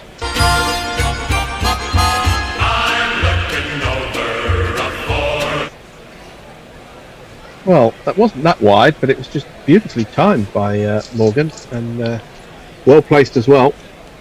So he gets off the mark with a 4 from his first ball. England 82 for 4, needing 91 more runs to win. As Morgan faces up to Camphor again, outside the off stump, he leaves it through to Tucker. The end of the over, 82 for 4. Nestlers, it's you. It's me, Derek Willis, who's on the beach in North Carolina. So there's only 3 certainties in life: death, taxes, and James Vince nicking off. Jay Grover says 40 years of standing next to bass speakers combined with an inopportune psychotic episode has obviously affected Tracy's brain. I recommend sage, incense, the Blessed Virgin, lots of candles, and chicken. By Tracy, I assume he means me. He also says, Banton shall not mock those who walk behind the veil with condiments. Yeah. This is, Bradshaw. I think James Joyce's Ulysses was famously ununderstandable as a novel. I think Jay Grover is trying to channel that. Lovely stuff. Camphor is having a fantastic debut, says Pirate Bradshaw. So, yeah, he is. He couldn't ask for much more, to be honest. He top scored and he's picked up a wicket in his first over. Another change of bowling. Let's jingle him up. Selectors, can you see me? Sing out if you can. Simi Singh it is. Unlike Camphor, he didn't have a very good time with the bat as he comes into bowl and the first ball is pushed back to him by Billings. He was run out in slightly farcical fashion. But, he's primarily a bowler, I think, in bats rather than the other way round, as Singh bowls. A couple of steps down the wicket from Billings, pushes the ball back to the bowler. 82 for 4. 173 is the target that England require, having bowled Ireland out for 172. That's the way targets work in cricket. Billings faces up to Singh again. Again, a couple of steps down the wicket, and again plays straight to the man in the ring, this time at wide mid on. No run. How many bowlers? This is the 6th bowler to have bowled for Ireland so far. And bear in mind, of course, that their opening bowler went off in the first over. Singh bowls a little bit shorter, and this is punched down the ground by Billings out to long on for a single. Barry, not Benny McCarthy, who I'm not quite sure what he injured actually. He landed funnily on possibly turned an ankle as in his follow through and had to go off, which is not what Ireland were looking for. No, not at all. This is the sixth bowler being used by Ireland in this ODI. And we're only in the... What are we? We're in the 15th over. Get about it. Well, it just gives you some flexibility later on. But that's assuming that McCarthy can come back, which is not guaranteed. Singh round the wicket now to the left-handed Morgan. Bowls a straight ball, which Morgan plays into the leg side, and for some reason Singh thinks that was nearly through him, and he throws his hands to his head as if to say, oh, that was close. It wasn't, Singh. The last ball of the over. Singh to Morgan. And this is driven straight to extra cover, no run. The end of a tidy first over from Singh, one from it, 83 for 4. Woy Pom says, or asks, Imran Tahiti played for Pakistan at a junior level, didn't he? Imran Tahiti. Thank you, spell check, for that quality correction. Imran Tahir. Says Tahiti here. Yeah, I love that. Might be another Imran Tahiti. It's happened to all of us. Let's be fair. We've sent a perfectly worded tweet, and our Windows or Apple or Android has decided to change it into something completely incomprehensible. So anyway, Imran Tahir. Camphor bowls down the leg side, and it's flipped around the corner by Billings. Singh gets that in quickly, so just a single for Billings. Morgan, the left-hander, now on to strike. Seeing as I didn't know anything about Pakistan junior cricket, I read it out as it was said, just in case. Well, I don't know. Maybe played for Tahiti as well. Maybe. Sooner or later, they'll be in one of the international groups. I don't know if but the tweeter is right. He played for Pakistan under-19s and South Africa. Has he finally retired? I'm not sure. This is pushed across Morgan and a little bit wide outside the off stump. Morgan leaves. No, there's lucrative T20 deals to be done all around the world. I'm just looking up all the teams he's played for. I mean, you need... Oh, gosh, he's played for about 14 counties, hasn't he? He's been around a bit. It's not going to... Solid. Yes, if I don't ever see his wicket celebration again, it won't bother me particularly. This is nearly edged by Morgan. Again, the ball's come across him, and he tried to guide it down to third man. There was a while when Owen Morgan got out frequently by just cutting the ball to the slip that had been placed there. But he seemed to get that out of his system before last year's World Cup. I think he did it about 5 times out of 6 in ODIs, just cutting the ball like he was giving catching practice for a slip or a gully. But Camphor's in again, and outside the off stump, Morgan leaves. I always find Morgan the most deceptive batsman in the world, in the sense that he starts off quite slow and quite edgy, and then all of a sudden you look back and think, oh hello, where have you got these runs from? And then he sort of accelerates. But it's for him to get off the mark and get going in that stride. I think that's where he's most vulnerable. How many sixes did he hit against Afghanistan in the World Cup? Was it 17 or something ridiculous like that? Extraordinary innings he played in the World Cup last year. As Camphor is in again. This is full up and driven square by Morgan, but there is a man at deepish point just for that shot. No run. Yeah, I'm quite impressed by the Irish field here, actually. Really is stopping the scoreboard rotating and making the batters go for the bigger scores off the bat. So, I think this is... they're being quite savvy here, considering the fact they've got quite a conservative score in the batting. Well, I don't think England batters need any inducement to go for the big shots. I think they do it naturally. As Camphor's in again and pushed up to mid-off. Another dot ball, and that is the end of the over. England are 84 for 4. Camphor's got 1 for 6 off his 2 overs, so a successful bowling debut as well as his successful batting debut earlier. Nestlers. Ravi, the heavy roller ready, says, in your opinion, is the book closed on Alex Hales? Well, it's not something you can really have an opinion about, really. You'd have to have an opinion about whether the England selectors are going to restore any trust in him. He's certainly got the tools to play for England at white ball cricket. Whether they'll pick him is anyone's guess. Jay Grover says, Imran Tahiti should be the name of Mog's new hearing-saving non-grindcore band. It's Polynesian swing with a mellow twist. Think velvet and tiki statues. Never enough pineapple. I could just see Imran Tahir doing his wicket celebration with one of those, what do they call them? Those necklaces that they have in Tahiti? Polynesian, is it lives? Anyway, Singh is back going into the to attack. Tahiti. And Billings drives him back straight between the non-striker and the stumps. It goes down to long on for a single. It's always one of those places that you think is really idyllic, isn't it? Yeah. The idea gets away. Yeah, it's a Have long you been way to there, go Fred? to sit on a beach. No, I haven't, no.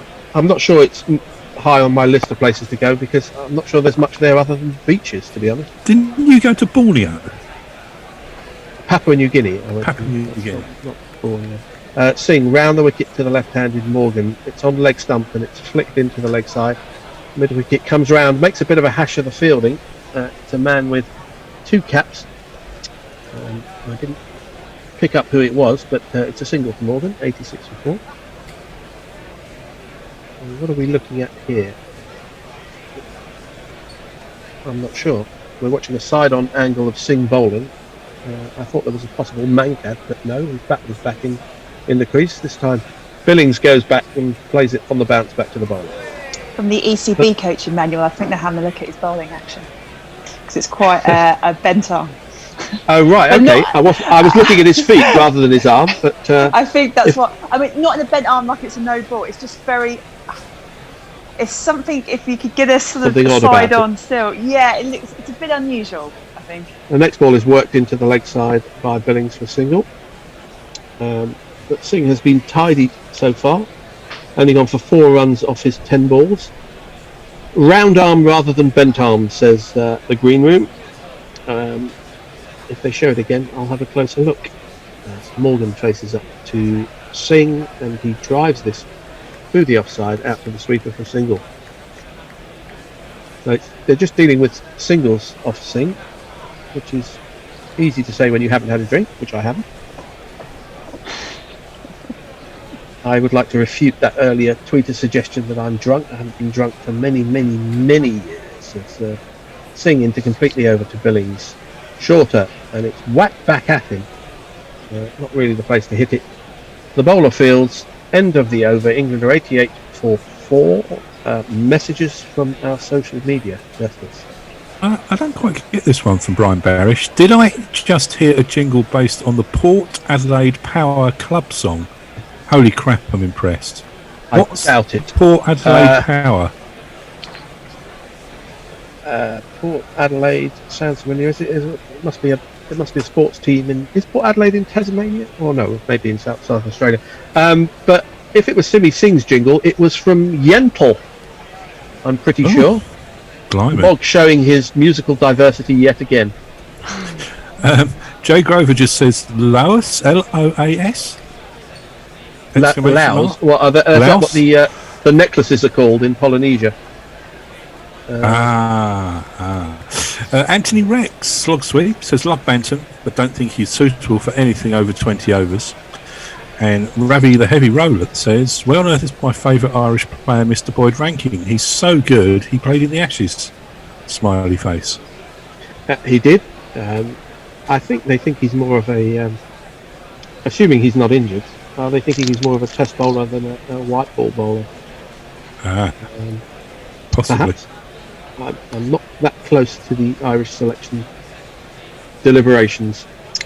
We've got a Archie drinks break. Jar says hello, by the way. Hello to everybody who's listening. Yeah, he's just joined us on Crick Tracker. Well, I think I'd say hello back. So Ireland, having been put into bat, we're all out for 172, 5 wickets to David Willey. England in reply after 17 overs are 88 for 4. And they're not out of this game yet, but they have so few runs to play with, Jules, that it's still a bit of an ask for Ireland to press on and win this game.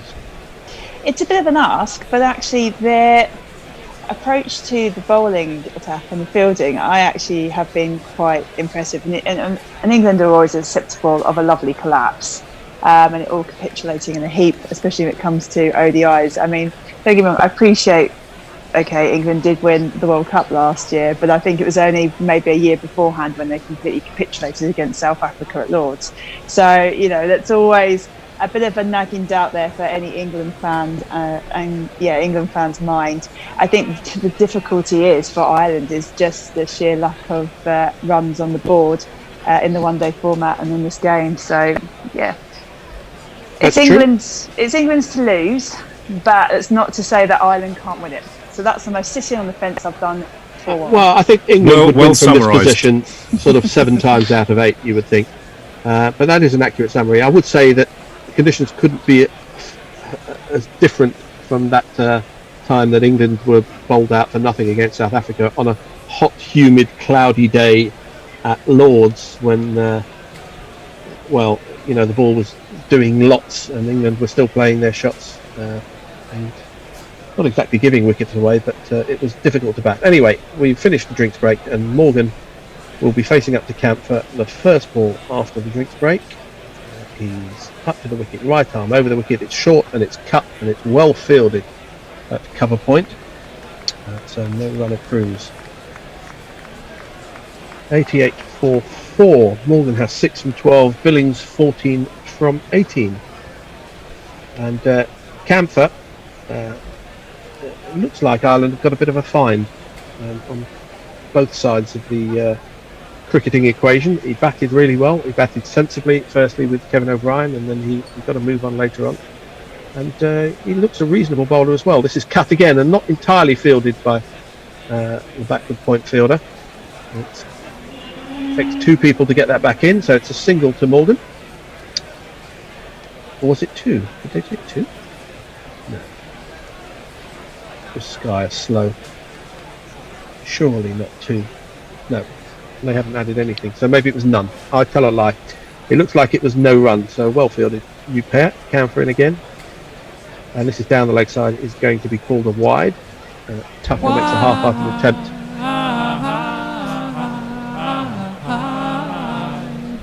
Tucker makes a half-hearted attempt to pretend there was something on that. I don't think there's an umpire in the world who is fooled by the strangle appeal and hence doesn't give the wide. It doesn't happen. But people still try it. Hey, why not? Blazing glorious. This is cut by Morgan, a bit close to the off stump to cut. It goes down into the ground and up into Point's hands. No run. It's all very casual, isn't it? Very laid back for a one-dayer. You kind of appreciate, obviously it's a low chase, but it just seems very casual, very lazy sort of summer day sort of cricket this. Sun's out, bars open. It's very warm here in England today. It's going to be a lot warmer tomorrow by all accounts. It's supposed to be 34 degrees in London, which it doesn't hit very often. Horrible. And Camphor bowls again. This is cut, and again it's well fielded by the fielder at who's number 13. I've got it here somewhere. He's fielded quite well this over. It's Harry Tector. So he didn't have the greatest day with the bat, but he's throwing himself around in the field as he should do for a young man. Camphor, who has 1 for 7 off 2 overs and 4 balls. I think he'll be pleased with that. There's a very tight offside ring as he bowls again. This is on the leg side. There are fewer fielders there. Morgan has pulled it and takes the single as it goes out to deep backward square leg. 90 for 4. Only 83 more runs needed to win this game.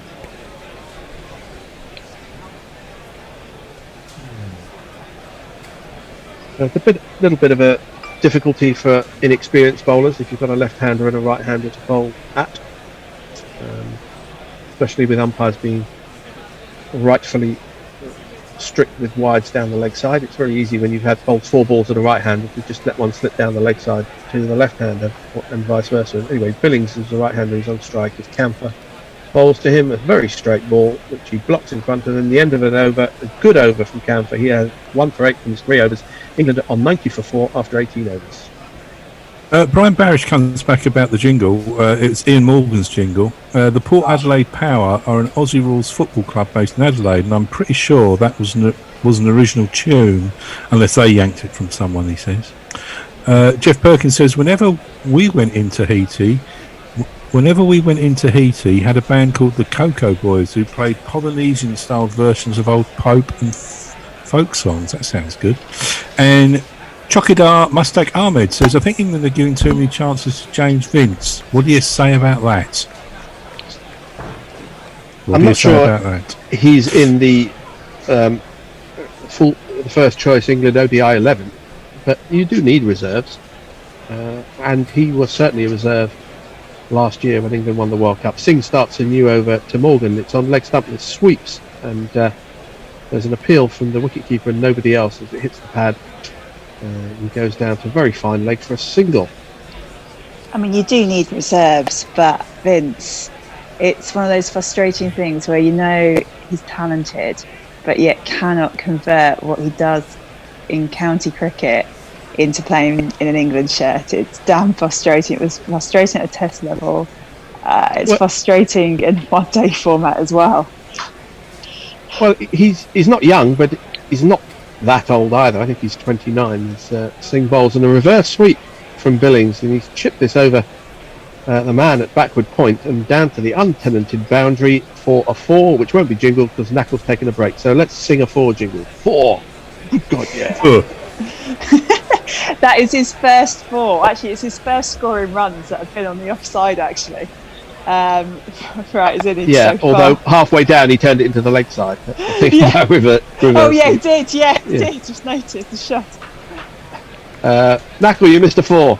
Don't worry about it. We sung the jingle as Singh is in again, and Billings shows a very straight bat and playing it back to the bowler. I believe that was the first boundary that Singh had gone for. Yes. So, thank you, scorer. That's all right. Available anytime. Billings has 18. England 95 for 4. The reverse sweep has come out again, and again he's beaten the man at backward point. Again down to the boundary, but this time we have a jingle. The number of the day. Who could ask for more? The number of the day is 4. Well, it's working for him. Yeah, has someone told Billings that the champagne bar is open because he's suddenly just got an absolute hurry on about this? I don't know if there's a champagne bar in the Bubble Hotel at the ground in Southampton. I'm sure Lord Billings will order it. I don't know. Can they have hampers sent to them like boys at boarding school? I'm not sure. Billings 22 off 22 faces up to Singh again, and this time he leans forward, an immaculate defensive prod. No run. 1 ball left of the 19th over. England 99 for 4. The target 173. They're going to get this easy, really, aren't they? I don't know. That's why we're watching. As Singh bowls to Billings. Yeah, but you know. And he works this up to long on for a single. Keeps the strike to the end of the 19th over. England's 100 up, 100 for 4. Billings is 23. Morgan 7. Goes to Yoki. Woi Pond says, I've been to Borneo, Kuching in Sarawak, which is part of Malaysia. Hot and humid, but got into the rainforest to see some orangutans. Jay Grover says, I did some snooping on Knotford years ago, but I still can't work out what on earth he was doing in Papua New Guinea. Edgerton Sledge's Cricket Podcast says, Simi Singh is the latest Sadiq Rai clone. Everyone born around 85 bowls off spin with the exact same sack lane action. Hafiz, Ajmal, Shoaib Malik, etc., etc.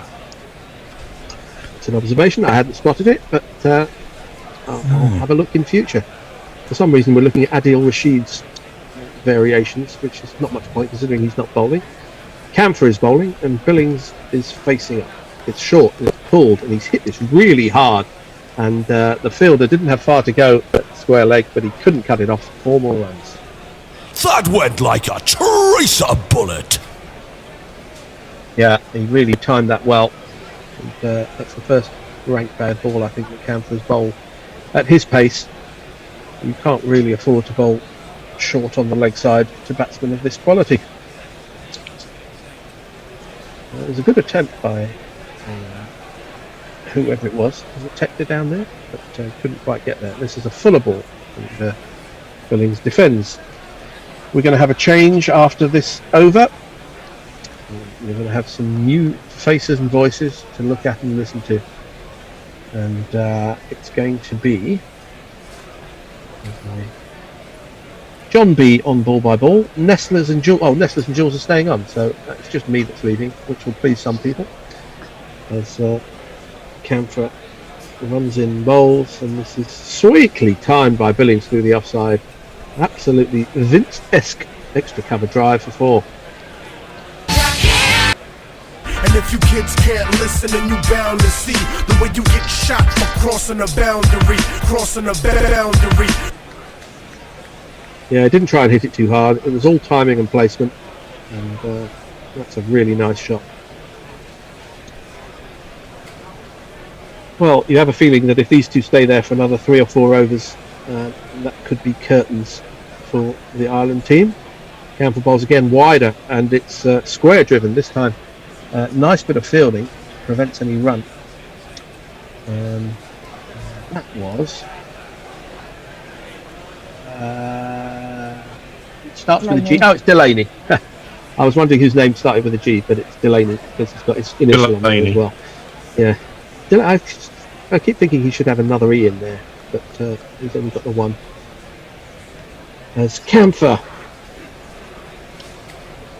in again on leg side, chipped in the air, was not far away from the short mid wicket, and it would have been at catchment height to him. And it's a single out to deep mid wicket by Billings. The last ball of a nice spell, last ball of the 20th over, and Morgan will face it. The Irishman Morgan will face it from the South African Camphor, except Morgan's playing for England and Camphor's playing for Ireland. Which I can see John has found his way in to take over the ball by ball commentary, which he will do after this ball. It's a shorter ball, it's played back to the bowler. The end of the 20th over. England are 109 for 4. Take it away, ladies and gentlemen. Well, Jay Grover's complained about the weather. Warm tomorrow. I have super soakers with red dye in them, primed for any fuckers with no mask congregating in the courtyard. Chokidar Mustek Ahmed says, what about Alex Hales? Will England consider him? Who knows? We don't know. We just don't know everything. Jay Grover says, I think Vince needs to be the reserve for a sculpted out tiki skull for Mog's new band. Yeah. And he also says, Billings subsists on the bubbling screams of the innocent. Oh dear. James Moosh says, if Morgan retires in the next year or so, might Hales get another chance from a new captain? Is Morgan going to retire? I'm not sure that's going to happen. And I also think, Morgan does have a say, obviously, as a captain, but I think it's the issues with Hales are a bit more deep-rooted, and going at Morgan and blaming Morgan for his non-selection, I think is a bit of a shallow opinion to have. Yeah. Well, good afternoon again, everyone. Hello. Good. Andy McBride coming on to bowl again. He's Andy McBride, he's Andy McBride. Now some say he's a genius and others say inside. That was down the leg side, and it's been signalled a wide, so that's a inauspicious start to this spell for McBride.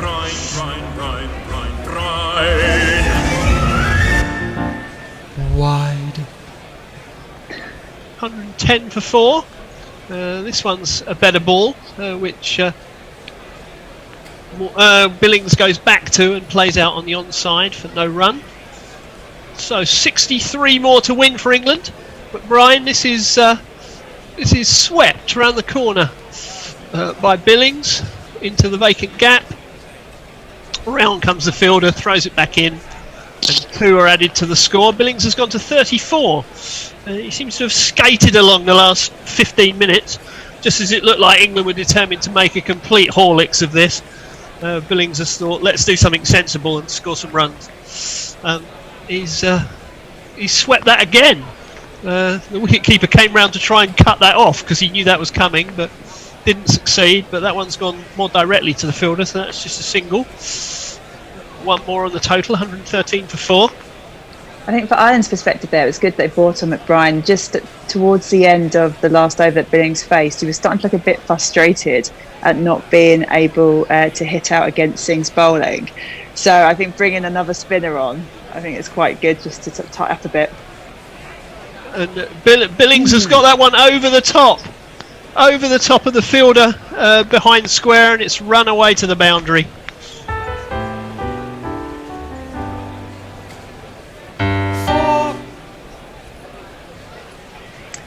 You could almost play this over on repeat, really, because he's just bowled every ball in that kind of position, and he's played the reverse sweep to all of them with varying degrees of success, really. Yeah, it's a bit like going back to Not Fred's mythical MCC coaching manual. This is how you do your reverse sweep. That was Morgan. Yeah, that was Morgan that struck that 4. He's played a much more orthodox shot to that one. He's driven it down the ground. And just a single. 118 for 4. Not a very successful return for McBride at this stage. No. It's not been the best bowling change that Mr. Balbirnie's come up with so far. Here he is to complete his over. And yet another sweep comes out of the bag. They settle for 1, which means that was that Morgan has nicked the strike again at the end of the over. Yeah. That's the end of 21. It's 119 for 4. John, just so you know, my Zoom feed of the actual play is very, very poor today. So at the end of each over, just call me in. Okay. What are people saying to us? Oh, well, there's James Vince is the... Alex Hales is getting a lot of questions about is he going to get a game. But Jeff Perkins wants to know, can hardly be a bubble hotel without a champagne bar. Oh, very good. Very good. I like that. Mayank says, looking at Cricket Info, I see the next ODI is Saturday, then Tuesday, then the first test versus Pakistan on Wednesday. That can't be right, can it? How will England play a day-night ODI and then the following morning start a test match? Because they're in different places. Do keep up. That's 4. Billings has played that away on the... Morgan's played that away on the leg side. No, it was played away on the leg side. That's Billings, actually. And the fielder, despairing dive on the boundary. It was a great effort. Wasn't a very good ball. And Billings just helped it on its way. He's gone to 40. 123 for 4. Here's Camphor again. This one's cut. And it was cut in the air. But it's beaten the fielder and it's gone for 4 more.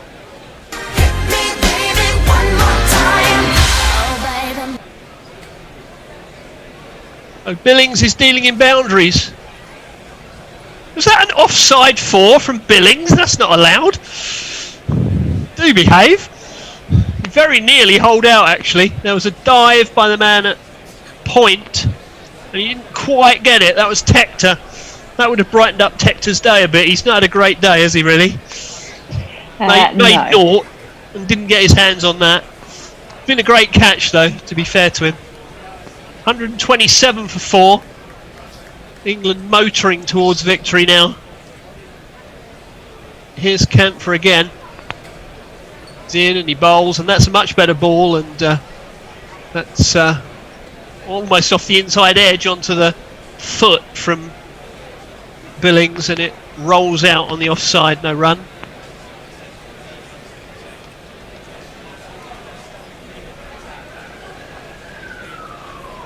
I mean, I know we were talking earlier, Jules, about the fact that how much can you read into this because Ireland haven't played for a long time, etc. And I'll just break off and resume that thought. That one's wide of the off stump and it's left.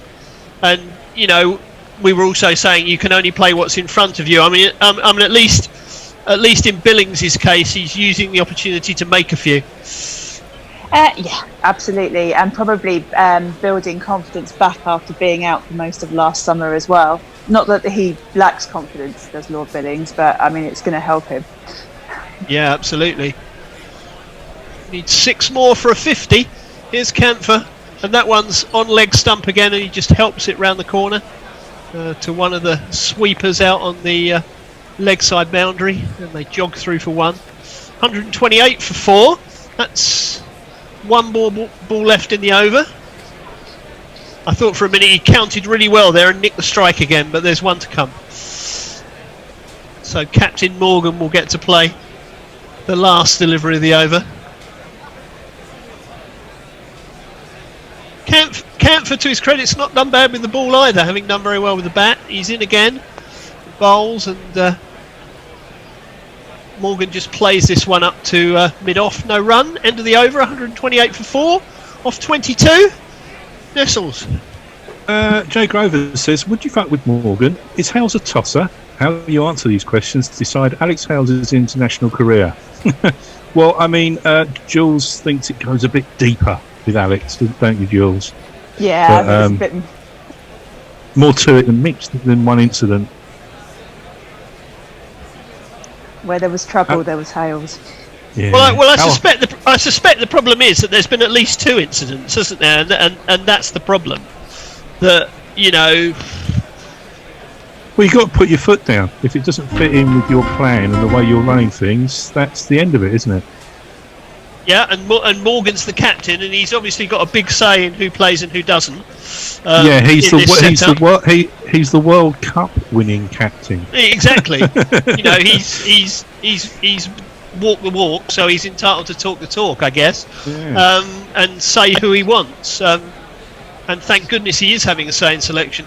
Here's the next ball, which is played out to mid wicket.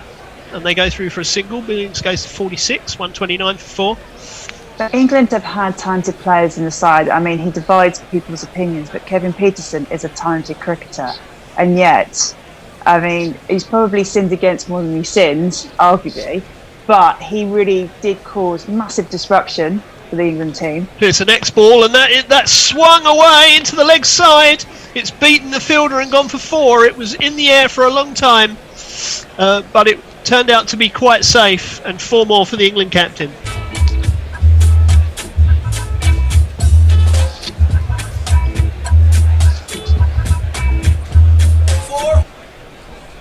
Tragedy of KP being a plonker is that we were deprived, you know, some more of the glorious talent that he had. I think that's, you know, but he was a plonker. Morgan sweeps this one as well, and there's no fielder out there, and that's back-to-back boundaries.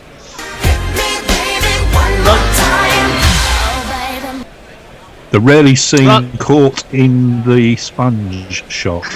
Yes. Runs coming very quickly now. You get 5 for that, surely. It should do, actually. Yeah. It's such a typical Morgan innings. It's gone cagey, all of a sudden. Bam. Yeah, first ball went for 4. Nothing happened for about 15 balls, and now he's gone, no, I'm fed up with this. I'm just going to get it over with. Just going to get the job done. You know, so here he is again.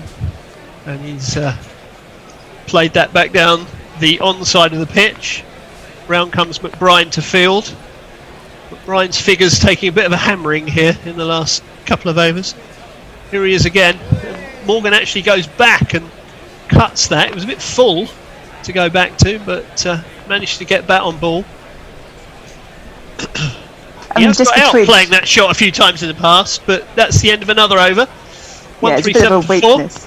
It's a bit of a weakness for him. But I mean, just going back to the Peterson thing, I mean, England cricket at that time was slightly struggling. Peterson came in, and it could be argued, so he sort of livened it up, but then I mean, the issues that he caused for the Test side just because of the ego and the arrogance.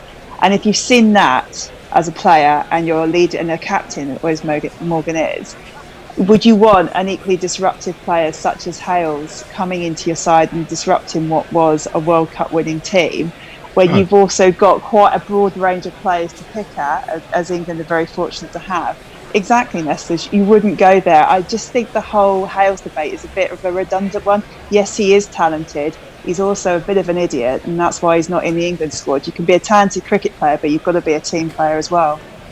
My question to anyone would be, did we lose the World Cup?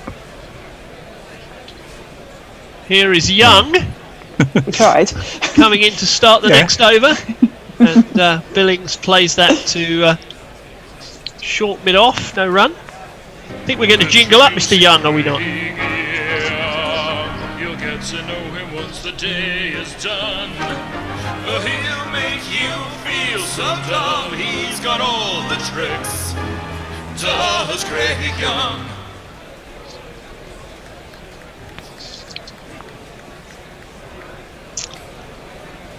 Here's Young again into Morgan, who crashes that away.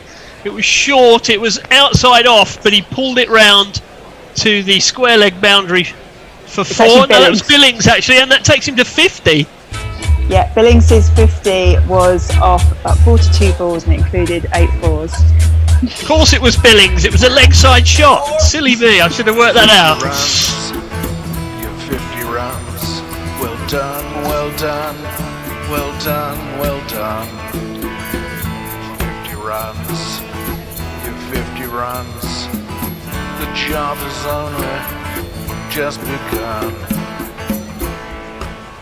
Another ball slipped by there, he just played that one out to short cover, no run.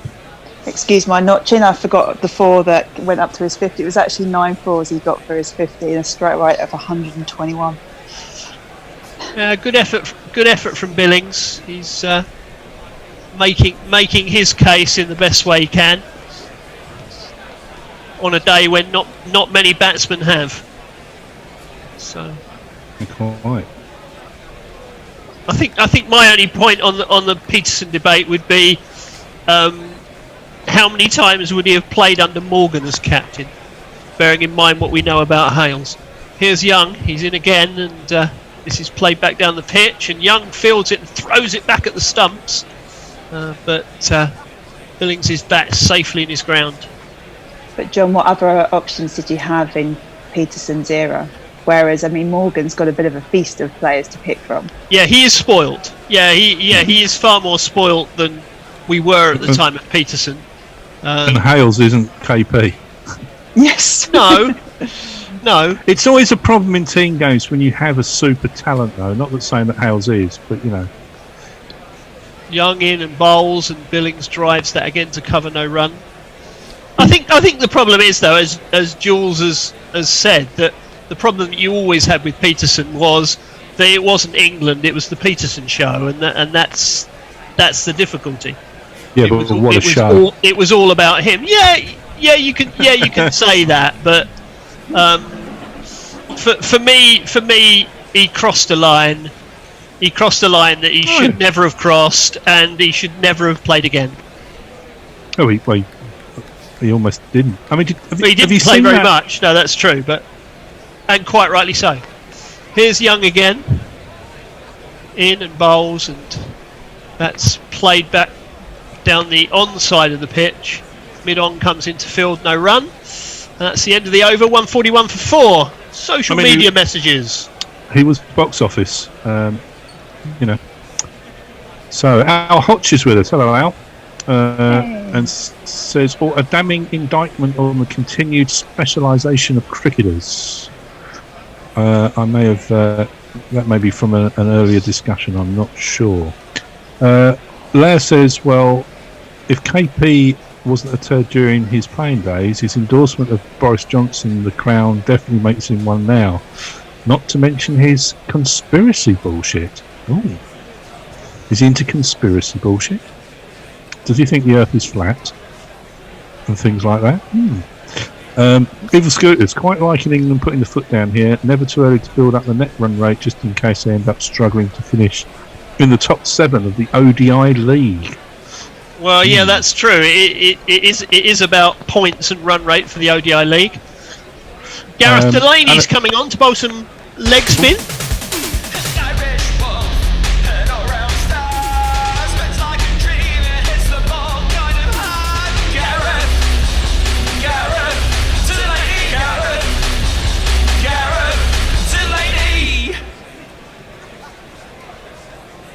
Struck a few 4s with the bat earlier on today.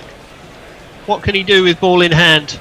This one's on the money, his first ball, and Morgan just comes forward and plays it back down the onside of the pitch, no run.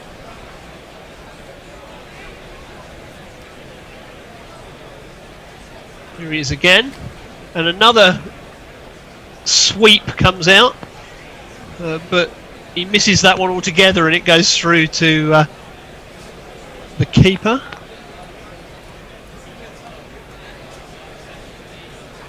Decided he wants to get back in his hotel room now.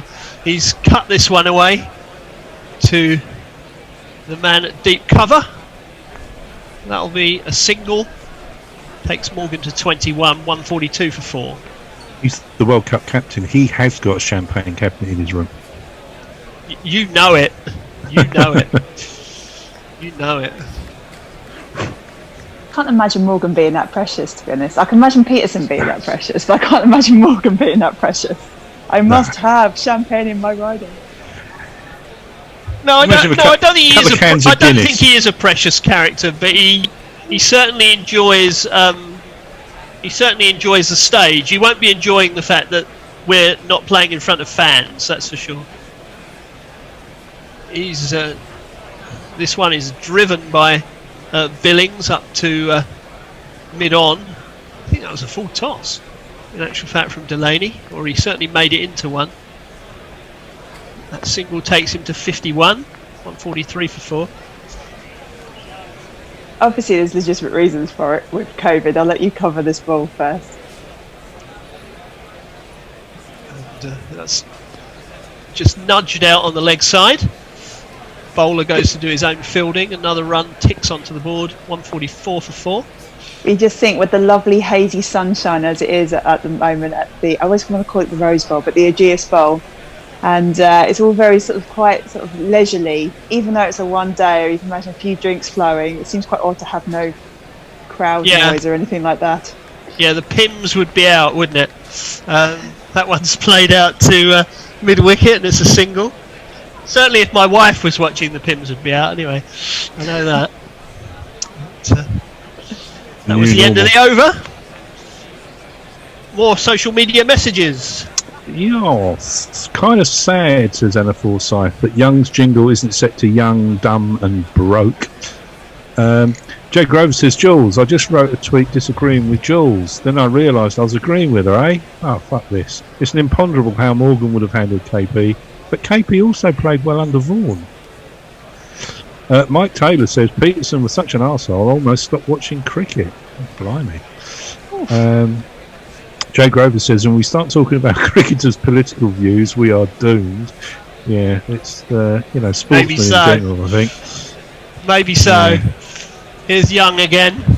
This one's played out through mid-wicket. The fielder's coming round. He makes a despairing dive and gets a hand on it, but only palms it over the boundary for 4. 1, 2, 3, 4.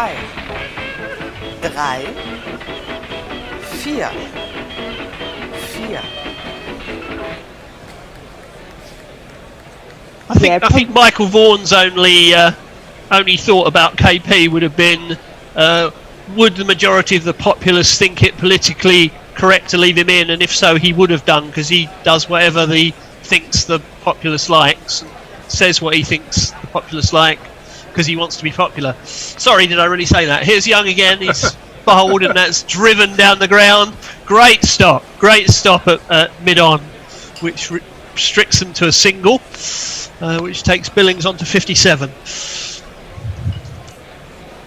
Sorry, I'm giving away my Vaughan thoughts there, but hey. It's a Piers Morgan school of attracting attention. Ironically, they're both massive attention seekers, so that's probably why they got on. And friends, yeah. On the political thing with cricketers, I mean, if you're sailing for the left side, I'm not sure cricket is your game, because I'm finding a cricketer with a similar allegiance. Yeah. Well, most sportsmen, I mean, generally sort of rich, don't want to pay tax. That kind Here's of thing. Young again. Golfers are the worst. And that's pulled away. It's in the air, but it's cleared the boundary and gone for 6. Let's talk about 6. Let's talk about 6. Let's talk about sex. Let's talk about sex. That wasn't a great delivery. It very nearly hit the bowler's own toes, I think, and was angling down that way, and Morgan just kind of helped it on its way. Didn't bother looking at it for long, thought, yeah, I've got enough of that. It's gone for 6, and that was that. I think they're now sensing a climax to this game and getting it over with by the looks of things. Yeah, That's a decent ball. Yeah, it was. That one squared him up, and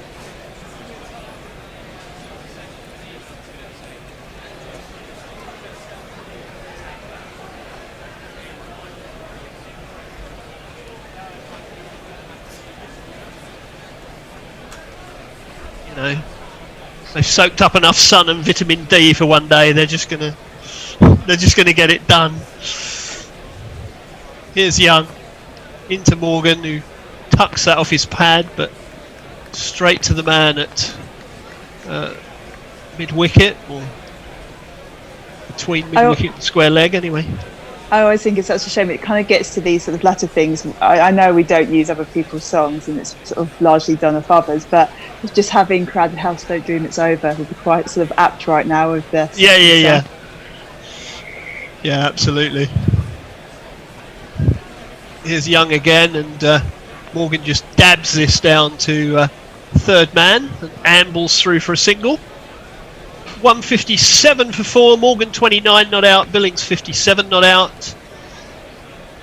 Who's talking to us?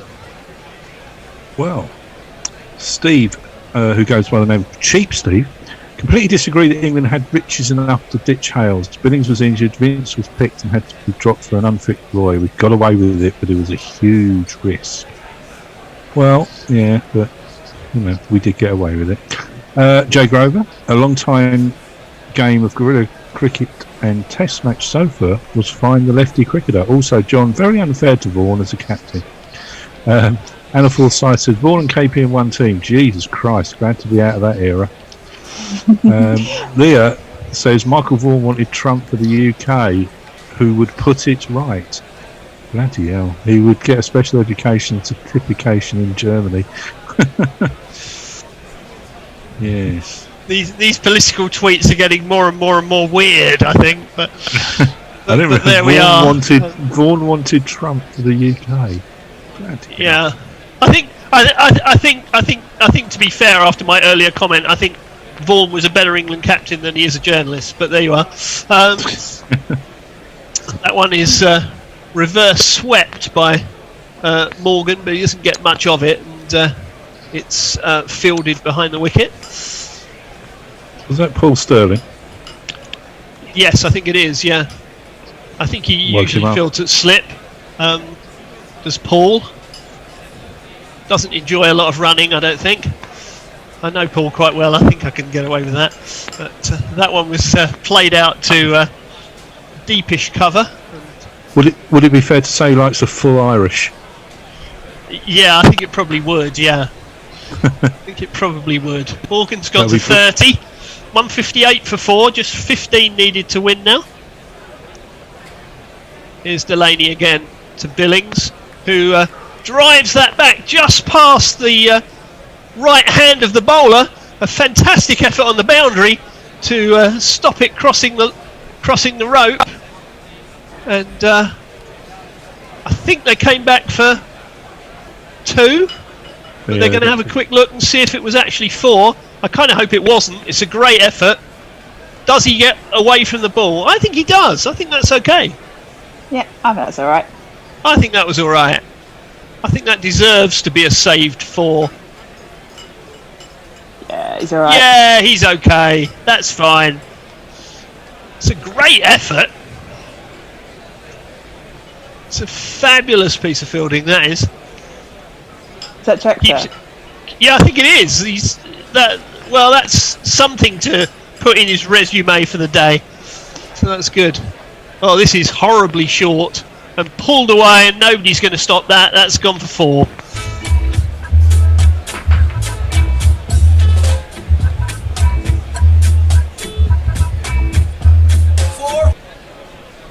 Yeah, I'm afraid that came into the category of filth from Delaney. That one, that was a half tracker, which he could have waited about half an hour for and pulled away for 4.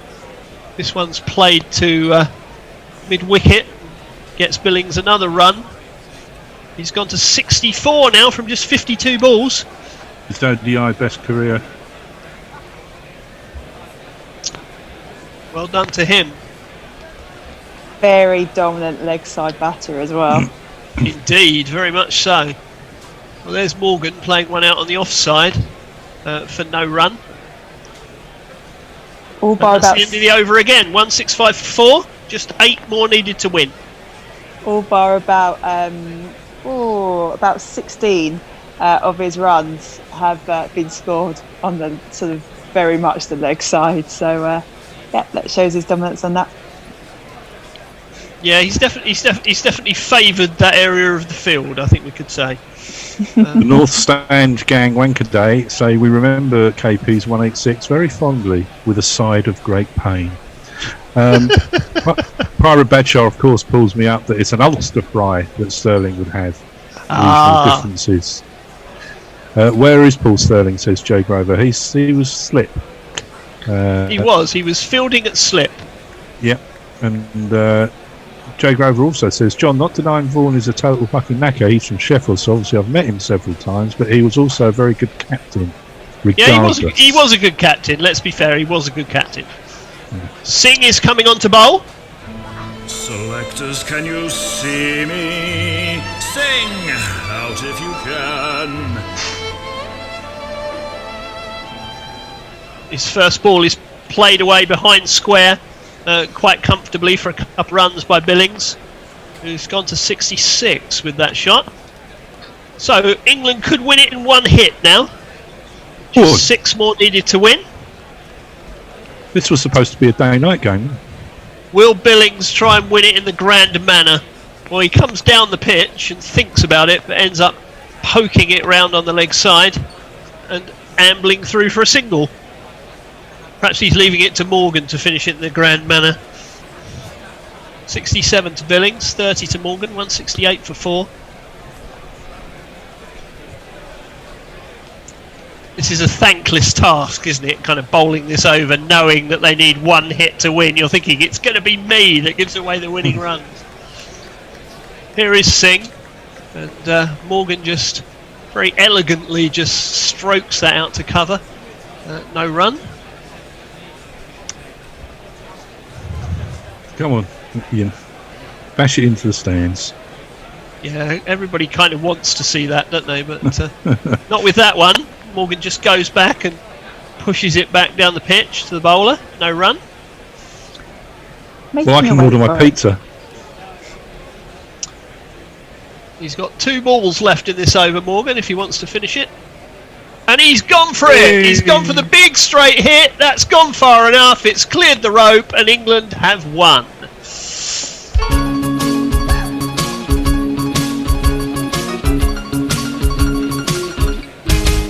You came out of your hand and into my zone. Now it's up in the stands. It's a 6. It's beautiful and it's mine. Yeah, it was a glorious shot to win the match, wasn't it? Indeed, it was.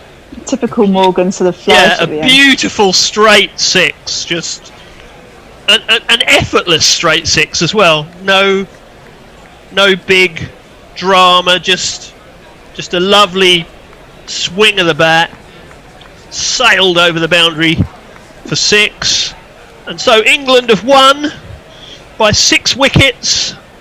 With 22 overs and 22 overs and 1 ball to spare. So shall I do a nice little rundown of the scorecard there? Do that for us, Jules. Run us through the scorecard. Okay, so England's innings. So Rory came in first up. He was LBW off the bowling of Young. He scored 24 of 22 balls. Bairstow came in, also opened. He got 2 runs. Lots of debate about whether he should be there full stop. He was LBW to McBride. Vince got 25 before being caught by wicketkeeper Tucker off the bowling of Young. Tom Banton scored 11 off the bowler was Camphor, and again he was put behind by Tucker. So Lord Billings, he got 67 off 54 balls and 11 fours within that. So he has made his return to England cricket after being quite out a lot injured last year. And captain Owen Morgan finished there with a flourishing 6. He finally scored 36 of 40 balls with 2 sixes and 4 fours. For the bowling, so a bit of an interesting one this, a bit of a nightmare for the scorer as well. So McCarthy came off. We'll see if we can find a bit of an update on how McCarthy is. So 0.5 overs and gave away 3 runs in those 5 balls. And Stello did a job. He bowled that final ball to help out McCarthy and then went for 1 run. Young, 8 overs, 56 runs and 2 wickets. McBride, he went for 47 runs for 1 wicket off his 8 overs. Camphor, I think, arguably for Ireland, probably their man of the match. He got a half century and took a wicket and was pretty tidy with bowling too for his debut. So he went for 26 runs off his 5 overs. Singh went for 23 runs off 3.5 overs. And Delaney went for 12 runs off his 2 overs. And England subsequently win by 6 wickets. So there we have it. We do indeed. Thank you very much indeed, Jules. Thank you, John and Nestle, for helping to see England over the line in the grand manner with a big finish. We'll just wrap things up a little with Knuckle and Jules. I've got a question for both of you, actually. What do you think we've learnt about England today, and what do you think we've learnt about Ireland today? Jules, let me throw that to you first. Tricky set of circumstances. Wasn't straightforward. Well, it was straightforward in the end, but it didn't seem to set out that way. Who are kind of the winners and losers in your eyes from what we've seen today? I think if anyone's heard me commentate for a while, I always think Bairstow's a bit of a fragile character to have in your side. For me, I would actually have Billings keeping wicket. So that might be something to consider, especially, I mean, we'll see how the series goes out, but maybe bring Billings in to keep wicket in that final match. It was a solid innings by him as well. I think for purposes of Ireland, Camphor looks a great little person to have in the side, was beetling around. I quite was impressed, given the fact that they were defending quite a lowish total, in how they actually approached England with the bowling. They did put pressure on, and that in turn put pressure on the opening bat. As much as I love Jay Roy, he's either going to go for a big score or will be out for very little, and that's just the way he plays. And I think, we've always got to be quite live to that. I think there probably needs to be another consistent opener, in my view, to go with Roy, and that's may spark a Hales debate. Hales isn't your man, and he hasn't been your man for 2 years. So who would you have opening with Roy? And I'll throw that one over to Knuckle. I think you would be incredibly harsh to leave Johnny Bairstow out. I don't think that's even being considered. Roy and Bairstow have been magnificent for England for the last year and a half, really, since Alex Hales has not found himself in the team. They average over 50 together, score over 7 runs and over, which is better than any other opening partnership by a good run and over. And Bairstow got out for a low score. That's going to happen sometimes. Roy looked really fluent just before he got out. With the batting, I don't think, other than Sam Billings, I don't think you can really read too much into that. Obviously, Tom Banton hasn't yet shown what he can do, but he's only playing his 4th one-day international, so I think you give him the series, certainly. I would like to see Tom Banton actually batting higher up the order. I'm glad he was promoted to 4. I would personally like to see Tom Banton batting at 3, more like where he bats for Somerset. But it's the new look bowling attack that has worked really well. David Willey coming back into the team and showing what he can do. Someone had to miss out. A good bowler was always going to miss out for Archer, and Archer was an absolute revelation, one of the bowlers of the World Cup for England, and he's far too good.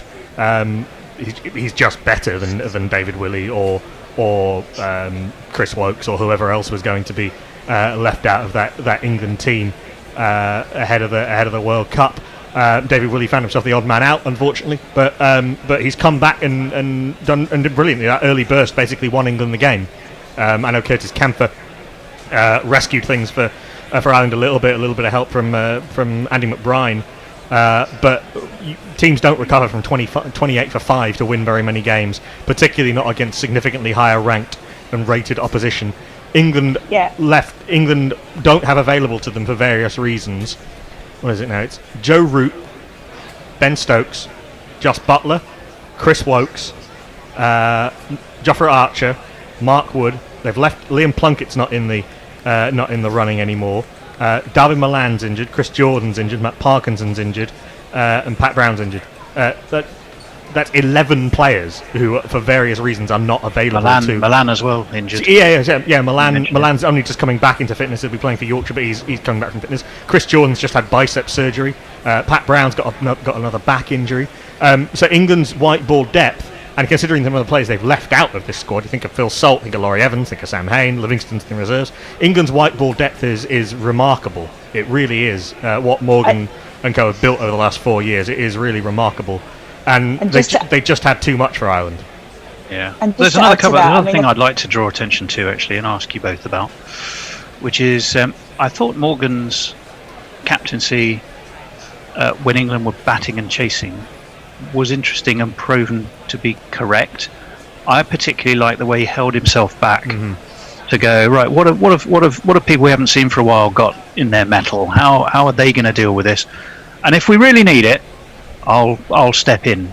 And he did both of those things rather well, I think, Jules, didn't he? Yeah, you probably see me frantically nodding and agreeing with you. Yeah, I mean, he just shows true leadership. He leads by example. He gives others a chance, brings people through in the ranks, and that was shown by sort of allowing Banton to come in, putting Billings in there. Vince didn't come off, but he's given the players coming back into the side or the newer players the opportunity.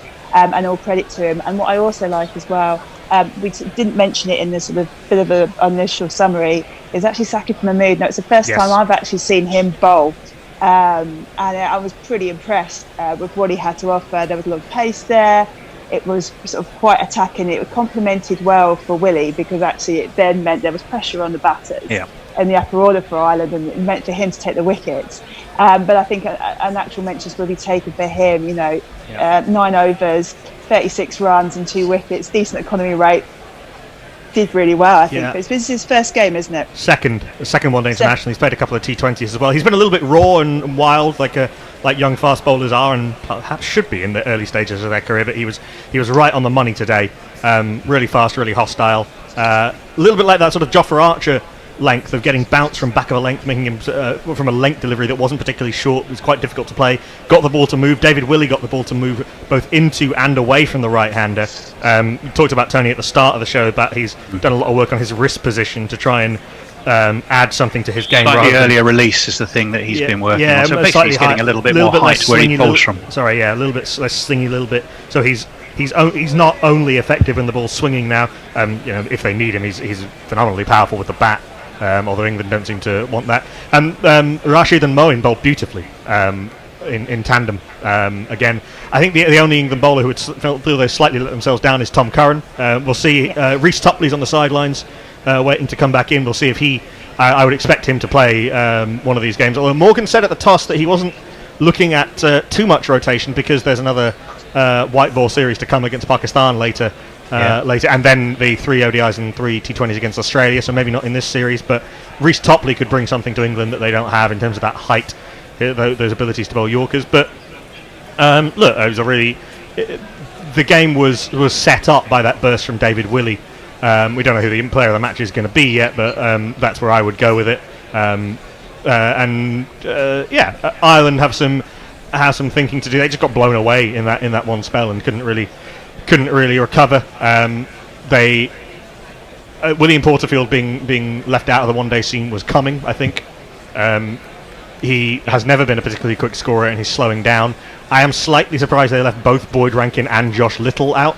Rankin for his bounce and hostility, and Little for his left arm pace, and we'll see what changes they make ahead of for the. Well, I was just for the going to ask second that as game. a specific question, actually, of you both. So England have won comfortably. Ireland have, well, they've lost fairly massively, but it could have been a lot worse. If you were looking at specific changes, Jules, you first. If you were to take a maximum of two in and two out, looking ahead to Saturday, who might you chop and who would you bring in if you did chop them? I would actually I'll give the exact same side another run. But if I had Another quick 25 from Vince before he nicks off. But I would. Well, I mean, how many chances can that boy have? Vince and Curran would go for me. Okay. They would go out the side. Who would you bring in? Definitely Reece Topley. For the bowling, I would actually. Is there? I'm just trying to think. Actually, for the backup, come back to you on who I'd bring in for Vince. Okay. Well, I can give you the... And Knuckle, same question for you. And think about Ireland too, as well as England. Yeah, for sure. I would like to see Reece Topley come in for that game. So the team I had written down sort of hastily before as a kind of possible 11, basically the only change I'd make to this team would actually be Topley in for Vince, and then all the batters shuffle up one. So I think that... I don't know that England will go that way, and it does sound like Joe Denley is very much is seen as an incumbent. So if he is fit, Joe Denley may well come in. I think that will be a mistake, but I think that might be the only change I would make would be Reece Topley for James Vince. Not because James Vince did particularly badly, but just because I would like to see Banton get more of a go up top, and I would like to see how that goes. For Ireland, I would expect one of, if not both, Josh Little and Boyd Rankin to play. Maybe you then drop one of the spin bowling all rounders in Simi Singh and Andy McBride. Although that would be, I think, pretty harsh on either of them given their performances recently. I don't necessarily see.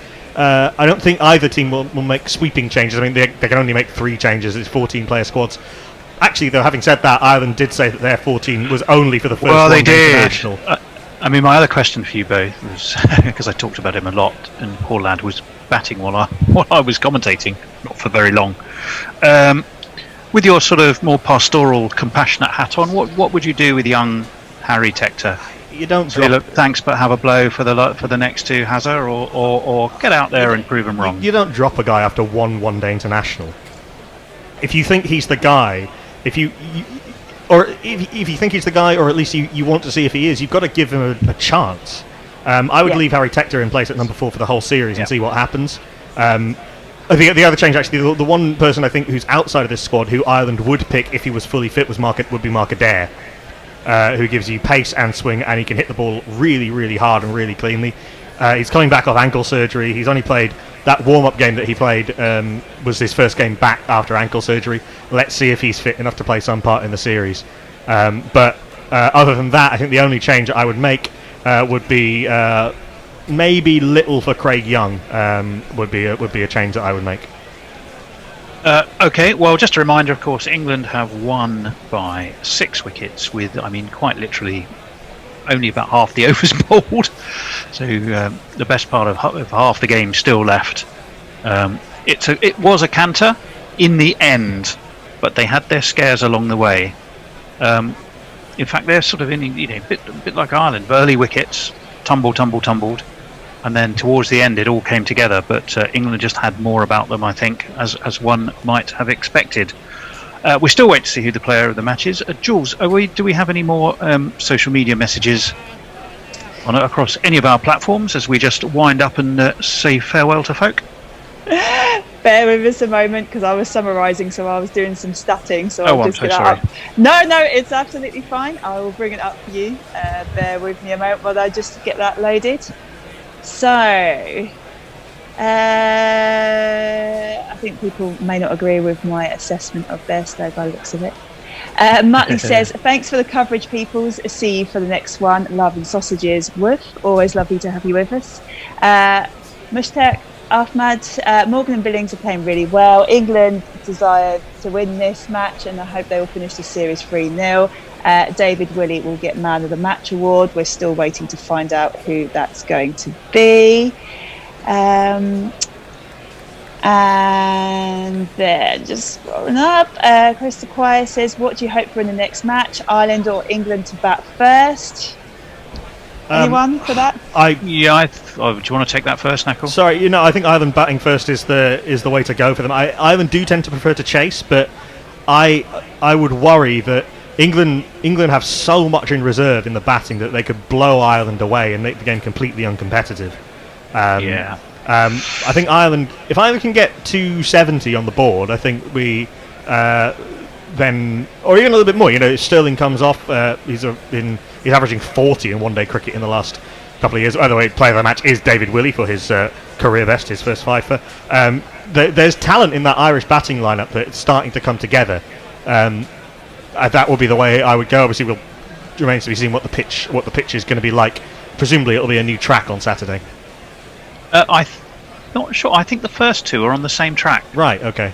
From what I read, yes. In I'm that pretty case, sure I'd the first definitely two, and then bat there's a new one for the third one. In that case, I'd definitely bat first, particularly given the fact that Ireland have 3 spinners. And what time do we start on Saturday? Same again. We'll be on air at 1:50 p.m. Maybe another day-nighter. Okay, well, as we said, England have won by 6 wickets. We have been grateful for the incredible work of John, of Not Fred, and of Nestlers, of course, Knuckle and Jules. So thank you to all of you. Most importantly, whether you are on Hot Mic, whether you are on Cricket Tracker, whether you are on our Facebook feed, whether you are on TuneIn or via the website, or any of the other ways that you can listen, thank you indeed for your company. You're what keeps us going, and we will continue to bring you cricket so long as you want us to. And we will do that next at Guerrilla Cricket on Saturday, 1:45 start. Do not be late. We will see you then. In the meantime, enjoy the beginnings of your weekends. Take care, and thank you all. Bye. Guerrilla Cricket. Whoa. Guerrilla Cricket. Whoa. Guerrilla. Take guard, man the barricades, patrol the cover boundary. At last the time is come, this is a cricketing emergency. Hear this call to arms for every cricket